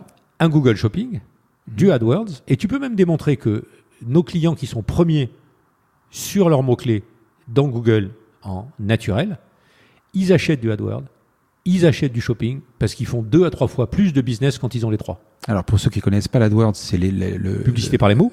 Où il y a marqué annonce sur Google. Il y a un prix qui peut être de quelques centimes. À quelques euros. À quelques euros, 15 euros, voilà. Et c'est souvent 1 ou 2 euros, quoi. Donc, ouais. Alors, ce qui est extrêmement important là-dessus, c'est de raisonner uniquement en ROI. C'est-à-dire, combien tu investis tu gagnes combien. Google, c'est toujours trop cher quand tu gagnes rien. D'accord ? On a une boucherie en ligne à Toulouse, super maison qui s'appelle Maison Lascours, 6 ou 7e génération de bouchers, et le jeune il dit non, je vais pas faire la 7e boucherie à Toulouse, je la fais en ligne. Je pense qu'ils font 1 million d'euros de viande d'exception en ligne, et eux ils ont un ROI de 35 sur les publicités Google. Donc là, le type, il s'en moque complètement. Il dit, moi, c'est pas un coût Google, c'est une opportunité. En revanche, tu as des cas où tu ne peux pas arriver à faire ça. Et donc, nous, c'est compliqué. Dans l'imprimerie, c'est compliqué. C'est toujours compliqué. Voilà. Et je pense qu'il n'y a pas beaucoup d'endroits où c'est pas compliqué, sinon ça se saurait. Est-ce que tu penses que, quand tu vois les centres-villes aujourd'hui, tu penses que les magasins, ça va devenir de plus en plus compliqué? Alors, d'un côté, on a les sites d'e-commerce qui implantent des magasins physiques, mais celui qui n'est pas en ligne, est-ce que ça va devenir de plus en plus compliqué? Je te dis ça parce que tu vas acheter un bouquin, tu vas à la Fnac, j'adore la Fnac, je parle de la Fnac physique, pas en ligne. Tu n'es pas sûr de le trouver, tu vas avoir du parking, tu peux perdre du temps, tandis qu'avec Amazon, tu commandes le dimanche matin, tu peux peut-être l'avoir le dimanche après-midi, quoi. Absolument, c'est une vraie complexité. Alors il y a plusieurs réponses à ça. Je fais pas l'apologie d'Amazon parce que tu as sûrement de très bons e-commerçants, mais peu importe. Donc voilà. Non, c'est une vraie difficulté. En fait, ils apportent une expérience client. Je pense que le plus gros risque d'Amazon, c'est de ne penser que à l'expérience client. au détriment du marchand. Il le dit, hein, client first. Il le dit, client first. Mais si tu veux, client first, pas au détriment du marchand. Moi, j'ai un certain nombre de marchands, dont un, par exemple, qui vend des produits cosmétiques. Il me dit, tu comprends, Marc, quand on me renvoie un produit cosmétique qui a été ouvert, qui était la crème solaire de la saison 2019, qu'on me la renvoie en décembre 2019 et que moi je peux faire qu'une chose, c'est la jeter, je considère pas que c'est du service client. Je considère simplement que le client s'en est servi, ce dont il avait besoin, et l'a renvoyé à Amazon, et c'est client first. Donc ça, moi je vends plus sur Amazon. Donc il faut que tous ces grosses boîtes fassent attention, parce que 50% de leur business, et de plus en plus, c'est des marchands qui sont de petite taille. Donc ces marchands, il faut qu'ils continuent à devoir et à vouloir vendre sur ces plateformes. Donc il faut qu'ils trouvent un équilibre entre le client a toujours raison et le marchand a parfois raison. Voilà. Donc ça, je pense que c'est pas si facile et c'est leur challenge. Sinon, ils offrent une expérience client qui est extraordinaire, qui se traduit par un challenge pour les commerçants de centre-ville. Ensuite, les commerçants de centre-ville, je pense qu'il faut pas pointer du doigt que le e-commerce. Quand tu vas aux États-Unis, malheureusement, des centres-villes, sauf sur certaines grandes villes, San Francisco, New York, etc., il n'y en a pas. En fait, tu as des commerces de périphérie. Et même New York, ça a changé. Hein. Ça change, mais quand même, les gens se baladent à pied, donc tu as des centres-villes. Oui. Parce qu'il n'y a plus de voitures. Enfin, il n'y a plus de voitures. Il y a des voitures, mais c'est comme Paris. Les gens se baladent à pied. Donc, ils ne vont pas prendre leur voiture pour aller à Vélizy acheter quelque chose s'ils peuvent le trouver à pied. Si tu regardes des villages, moi j'habite dans un village entre Aix et Salon, ce qui a fait, ça fait 18 ans que j'y suis, ce qui a fait la désertification du village, c'est simplement que de chaque côté du village, il y a maintenant un petit supermarché. Et que les commerçants du village, le boulanger, tout, etc., le coiffeur, ils vont s'installer là-bas parce que les gens arrivent avec leur bagnole, ils vont au supermarché, ils se garent et ils font leurs courses là-bas. Donc, l'ennemi du commerce de centre-ville, c'est pas en premier le e-commerce, parce que le e-commerce, au moins, comme tu l'as très bien dit, ils peuvent peut-être s'en servir. Et il y a une ville de plus grande taille dans la région qui s'appelle Salon de Provence. Et un élu m'a dit un jour, parce que lui, il a un bon centre-ville. Je ne sais pas si tu vas parfois à Salon de Provence. Je suis allé il y a très longtemps, ouais. Voilà, il y a un bon centre-ville, très actif. Il me dit, Marc, au sud de Salon, il y a l'autoroute qui va en Espagne. Donc on ne pouvait pas faire de centres commerciaux. À l'est, on a l'autoroute qui va à Paris. On ne pouvait pas faire de centres commerciaux. Au nord, on a les cités, donc on ne pouvait pas faire de centres commerciaux. Et il n'y a qu'un endroit où il y a eu quelques centres commerciaux, c'est à l'ouest. Et ça se développe d'ailleurs très vite. Mais le centre, il a été préservé grâce juste à la géographie de la ville. D'accord. Et ça, je pense que c'est intéressant de s'en inspirer. Oui, c'est intéressant, ouais. Et après, pour ta réponse, il y a deux choses. Il y a les magasins de demain ne seront pas les mêmes magasins qu'hier. Par exemple, un de nos marchands comme Patogas crée de plus en plus de magasins en propre dans les centres-villes. Et il y a de moins en moins de multimarques qui distribuent Patogas. Parce que, comme tu le dis très bien, c'est difficile d'avoir du stock et les clients sont de plus en plus exigeants sur la profondeur du catalogue. Donc, quand ils vont dans une boutique, pour acheter des Patogas, ils voudraient en voir beaucoup. Et le multimarque, il n'a pas les beaucoup. Mais la concurrence aussi est un peu déloyale parce que tu vas par exemple acheter une veste d'un certain prix, et tu te dis je vais l'acheter chez le commerçant, elle me va pas, je l'essaie, je l'offre, elle me va pas, tu la retournes, il va te faire un avoir. Je parle des petites boutiques, il va peut-être pas te rembourser sur internet, il te rembourse direct. Donc je comprends aussi le petit commerçant qui a fait une sortie de stock, etc. Je comprends tout ça. Mais malheureusement le commerçant il se dit je prends pas de risque avec internet. Non, l'acheteur. L'acheteur.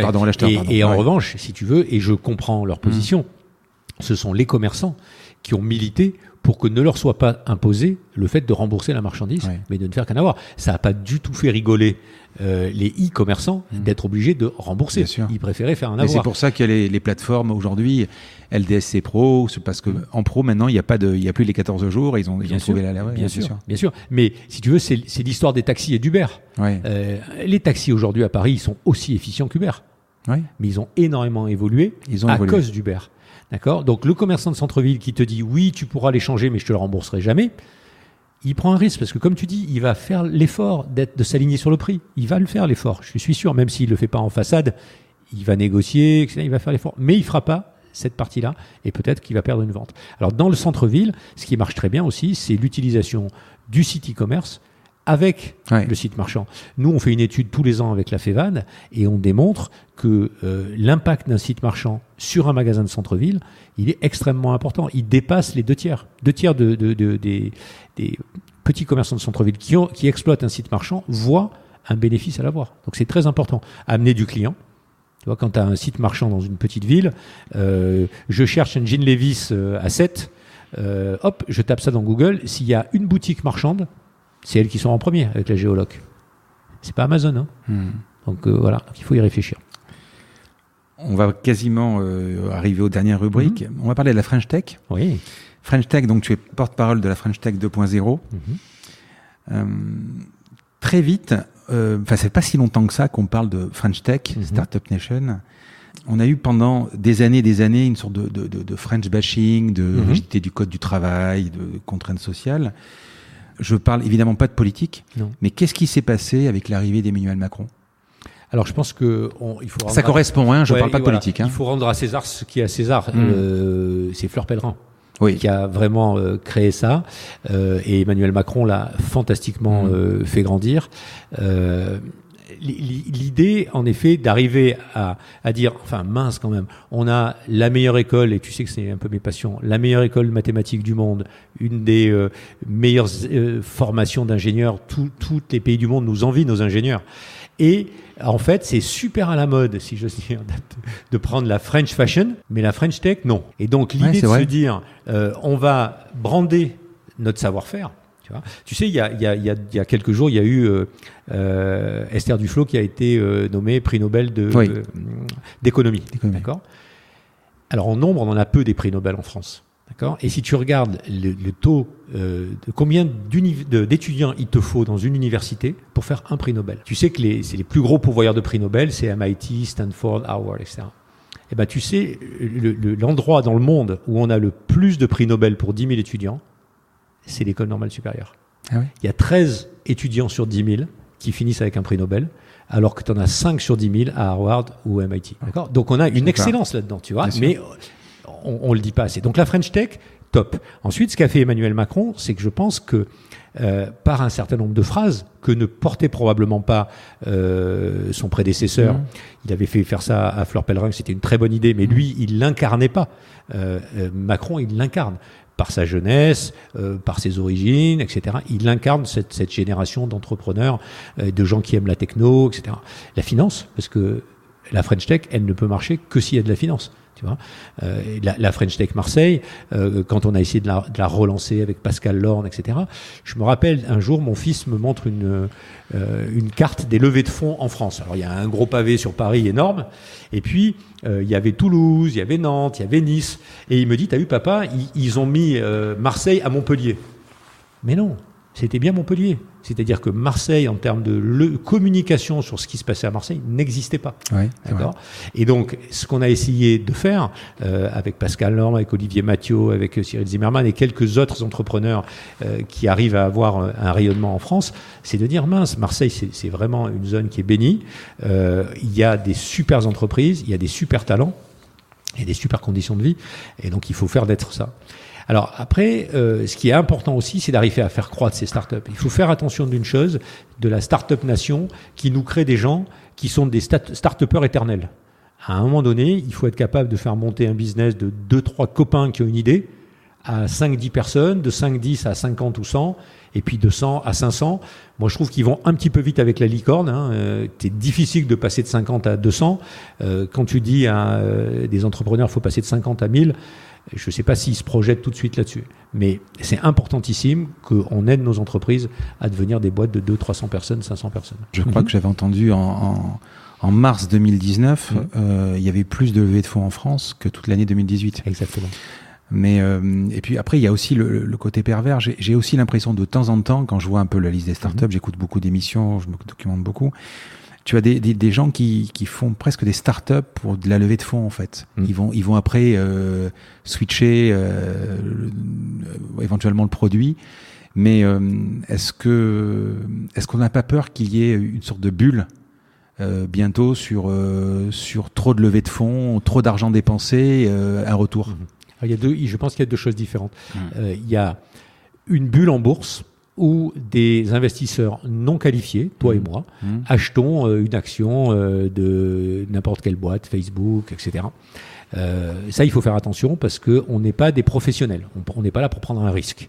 Après, les levées de fonds avec des investisseurs privés, ce sont des investisseurs qualifiés, c'est-à-dire que c'est eux qui choisissent le marché, qui l'étudient, qui l'analysent, qui font des diligences, ils sont très pointus sur la boîte dans laquelle ils vont mettre de l'argent.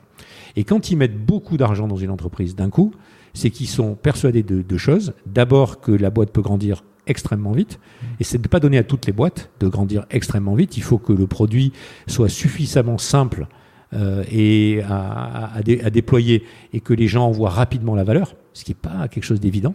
D'accord. Et deuxièmement, il faut qu'elles se disent qu'elles vont pouvoir staffer la boîte suffisamment vite pour consommer intelligemment ces sommes, ce qui n'est pas non plus évident. Et c'est là que les Américains ont beaucoup d'avance sur nous, parce que eux, ils en sont déjà au niveau où quand ils lèvent 100 millions, ils ont un vivier de gens qui sont capables d'aider des directeurs financiers, des directeurs marketing, des directeurs commerciaux, d'aider les boîtes à atteindre leurs objectifs, ce que tu vas pas obligatoirement trouver en France. Tu peux pas trouver beaucoup en France. Par exemple, si je te dis, trouve-moi un directeur marketing qui a déjà accompagné une boîte qui a levé 50 millions à la réussite, waouh, tu vas pas en avoir 15, hein, tu vois. Le troisième point, en mettant beaucoup d'argent dans une boîte, c'est qu'ils préemptent un petit peu un domaine d'activité. C'est-à-dire qu'en s'assurant qu'ils vont mettre suffisamment d'argent dans Blablacar, par exemple, ils se disent les autres vont pas pouvoir se développer. Pareil pour Doctolib ou d'autres, tu vois. C'est bien d'en parler, bonne transition. Pourquoi on a peu de champions ? Pourquoi on a des Blablacar, des Doctolib, des Miro, des Sigfox, mais pourquoi on n'est pas capable de créer des GAFAM, des GAFAM, ou pourquoi, par exemple, Quant, ça marche pas ? Alors, ça marche pas. C'est pas possible de répondre. Et d'abord, c'est ça qui est un peu ambigu. C'est pas parce que tu es une licorne que tu as réussi. Tu es une licorne parce que tu as levé de l'argent. Et il faut peut-être regarder d'autres boîtes qui sont peut-être un peu plus petites, qui font autant de chiffres, d'accord, mais qui ont un business qui est plus établi. Et qui sont tout à fait valables, d'accord. Et donc je pense que c'est important aussi de mettre un éclairage en tant que French Tech sur ces superbes vecteurs de communication. Mais c'est fait avec Next 40 ? C'est en train d'être fait. On essaye. Mais moi, je pense qu'il faut aussi valoriser des entreprises qui sont des entreprises qui comptent beaucoup dans le e-commerce et dans la tech française. D'ailleurs, pas que le e-commerce, c'est quelque chose et tech qu'on a vraiment travaillé ici. Pas que l'internet, c'est ça que je voulais dire. À Marseille, tu as des choses dans le medtech, tu as des choses dans les biotech, tu as des choses dans dans le green qui sont extrêmement importantes. Bref. Tu pourras me présenter des gens que je peux interviewer. Bien sûr. French Tech, la brand, c'était extrêmement important. Et tu me demandais pourquoi on n'arrive pas à faire des boîtes qui se développent vite en France. Moi, je peux te parler pour mon métier, qui est l'e-commerce. C'est parce qu'en fait, le marché européen, ça n'existe pas. On te dit c'est le plus gros marché du monde en e-commerce. Ça n'existe pas. Tu as 28 marchés. Mais c'est pas les États-Unis d'Europe. Ça n'a rien à voir. C'est-à-dire que quand tu vas en Allemagne, ils ne payent pas par carte de crédit. Tu tombes de ton siège. Tu dis, mais comment ça vous payez par... non, on ne paye pas par carte de crédit. Nous, on a direct débit. C'est ça notre méthode. Quand tu vas en Espagne, ils n'ont pas de découvert bancaire, donc ils ont beaucoup plus avancé sur d'autres systèmes. Les logiciels de gestion ne sont pas les mêmes. Les lois ne sont pas les mêmes. Tu vois, tu parlais des 14 jours de rétractation. Tu sais probablement, pas grand monde le respecte, mais que normalement, le PDF de conditions générales de vente doit être inclus dans le mail. Tu ne peux pas mettre un lien. Parce que sinon, tu pourrais le modifier a posteriori, tu vois. Donc, tout ça, c'est extrêmement compliqué. Et puis, il y a les langues. Tu vois. Donc, nous, on a la chance en France d'avoir des partenariats avec toutes les grandes banques qui préconisent du e-commerce, le Crédit Agricole, le CIC, le Crédit Mutuel, l'Arkea et tout. On n'en a pas une seule ailleurs en Europe. Parce que c'est très dur. Moi, quand je vais en Espagne voir BBVA, Caixa, etc., je suis un Français. Je ne suis pas un Européen. Et je suis encore moins un Espagnol. D'accord ? Donc ça, c'est un énorme frein parce qu'on pense tous avoir un marché énorme, mais en fait, on a tous des petits marchés. Et la réussite que tu vas avoir dans un autre pays, elle dépend à fond de la qualité du dirigeant que tu vas mettre dans le pays. C'est très très dur de trouver quelqu'un qui va bien déployer en Angleterre, en Espagne, en Allemagne, etc. On va parler de marque, plus particulièrement. Comment tu as une orga dans la semaine, une organisation, tu as des routines, tu as ce genre de choses. Tu arrives le matin tôt, tu travailles tard, tu dors peu. Alors j'ai quelques routines en effet. Ouais. J'ai une première routine que j'essaie de respecter tous les jours où je suis à Marseille et où le temps le permet, c'est que je fais du ski nautique tous les matins. Donc normalement à 8h, de 8h. Ski nautique ? Ouais, de 8h à 8h15. Été comme hiver ? Ah ouais, jusqu'au 15 décembre d'habitude. Ouais. Quand le bateau n'a plus la chance de lui pouvoir survivre avec le froid, parce que met le temps à le faire chauffer et tout. Donc, tous les matins. J'ai même lu, je connaissais pas, je t'avoue que je connaissais pas, l'équivalent du ski nautique au ski, le saving, c'est ça, le carving. Carving, pardon. Ouais. Je connaissais pas. Ouais, c'est une sorte de surf. Ce sont des premiers surfs, on appelle des surfs alpins. Tu en fais aussi. Ouais, j'en fais aussi. L'avantage du ski nautique, c'est que c'est sur mon chemin, si tu veux. Donc, mais tu as un pote avec le. Non, c'est dans un club. Et t'as ton pilote qui est là. Et oui, d'accord. Ton tour et voilà. Et donc, quand il pleut, quand il faut pas qu'il y ait de vent, évidemment. Hein. Il faut alors là-bas, c'est sur un bras de l'étang de Berre, donc il n'y a pas même quand il y a du vent, c'est calme plat, voilà, parce que comme tu le dis, il faut que ce soit absolument lisse. Mais le vent est difficile parce que déjà dans ski nautique, quand tu as un niveau correct, tu peux couper à 90-100 km/h la trajectoire du bateau, et quand tu as 40-50 km/h de vent en face de toi, c'est comme si tu te balades sur l'autoroute en levant la tête à 160, quoi. Ça tient pas, quoi, tu vois. Et tu fais du wake ou que du ski ? Non, je fais pratiquement que du monoski. Après je m'amuse un peu, mais ça c'est mon truc. Et ça te fait quoi ? Ça te vide la tête ? Ah ouais, ça vide la tête. Je veux dire, je peux te dire que c'est un endroit improbable, parce que quand je te dis l'étang de Berre, tu te dis pas terrible, tout, etc. En face de toi, tu as la Sainte-Victoire. Sur la gauche, tu as l'étang de Bolmont, où c'est une réserve de flamants roses. Ouais. Donc de temps en temps, tu as un coup de bol d'un lever de flamants roses. Tu vois, sur la droite, tu as un endroit où il y a des taureaux, donc tu te balades là-dedans. Enfin, c'est à quelle heure le matin ? Hallucinant, vers 8h je skie. D'accord, donc Si je pouvais skier à 6h aux États-Unis, tu peux skier à 6h. Hein. Là-bas, business is business, les types sont là super tôt. Donc voilà, ça c'est une routine. Et ensuite, donc, ski, douche, arriver au bureau. Voilà. Et après, je travaille tard le soir, ouais. C'est-à-dire que Ici ou chez toi ? Non, je rentre chez moi, je vis avec ma famille. Voilà, télé, donc vous dînez et ensuite tu te remets à bosser, etc. Quoi. Et ça c'est extrêmement important.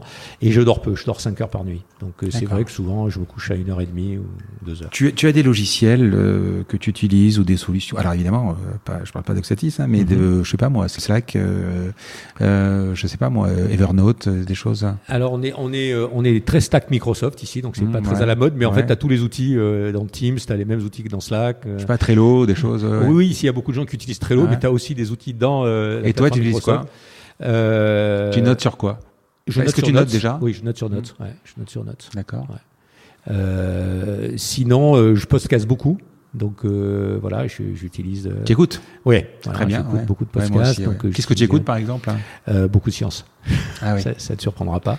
Voilà, je suis un grand fan de gens comme Étienne Klein ou autres, tu vois. Et parce que j'ai lu que tu lis des revues sur l'astrophysique, physique nucléaire. C'est incroyable quand même. Alors, non, c'est pas incroyable parce que je pense que c'est un peu abscon, mais c'est juste qu'il faut aimer, quoi. Ouais. Et en fait, ce qui me plaît le plus, c'est les mathématiques. Ouais. J'étais pas particulièrement bon, hein. Bon, c'est vrai, j'ai fait des prépas, tout ça, mais j'étais pas exceptionnel, tu vois. Mais en fait, je pense que les gens se rendent pas compte, et c'est bien de porter ce message. Les gens pensent que d'abord ils assimilent les maths au calcul. Il n'y a pas grand-chose à voir. C'est vrai que si tu es bon en mathématiques abstraites, généralement, tu n'es pas mauvais en calcul.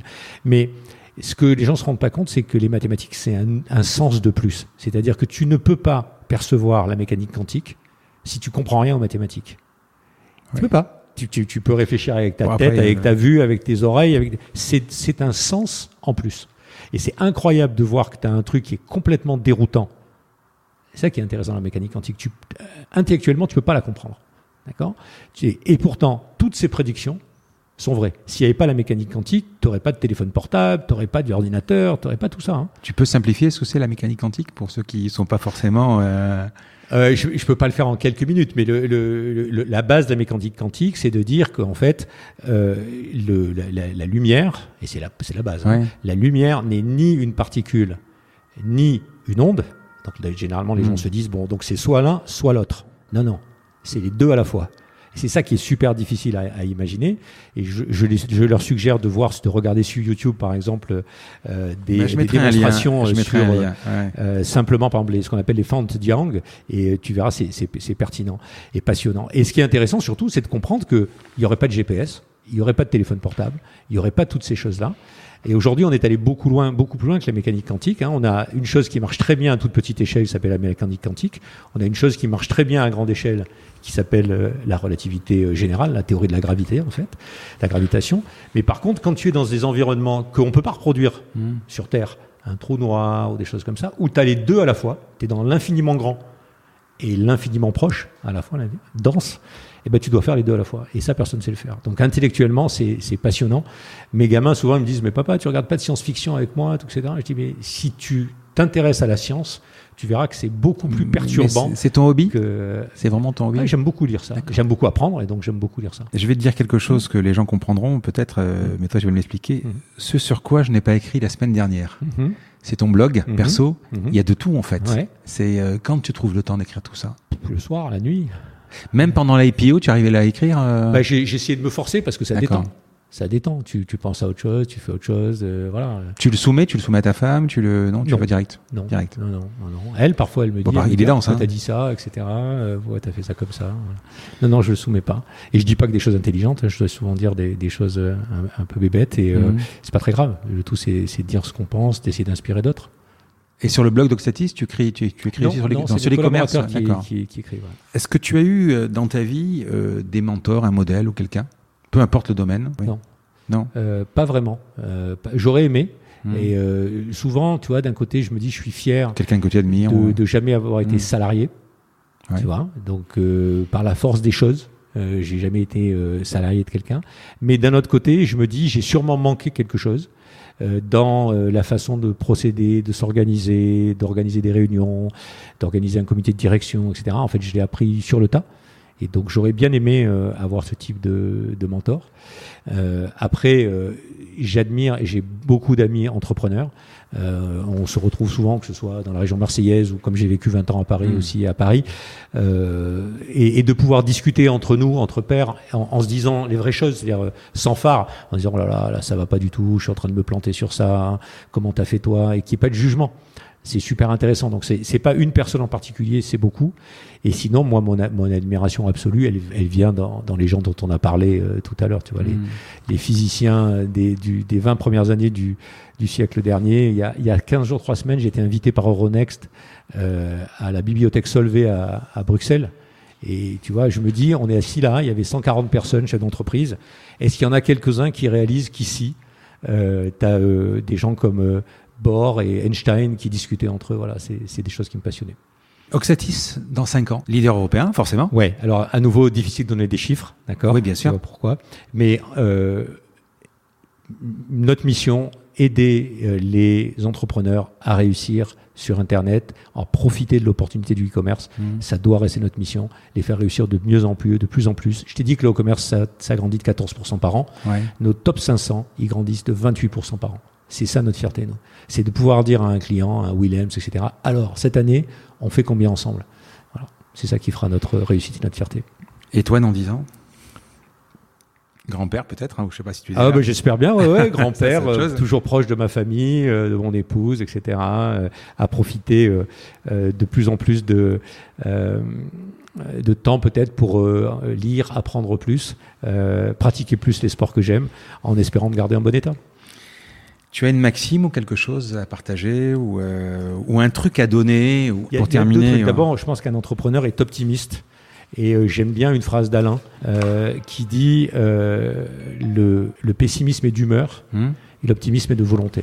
Donc ça, c'est extrêmement important pour moi tous les jours de se lever. Voilà. Alors, il faut absolument que tu écoutes un épisode de ce podcast où j'ai eu la chance de recevoir Philippe Gavillier, qui est conférencier, expert sur l'optimisme et sur la chance. Il fait une analyse de l'optimisme qui est incroyable. C'est passionnant à écouter.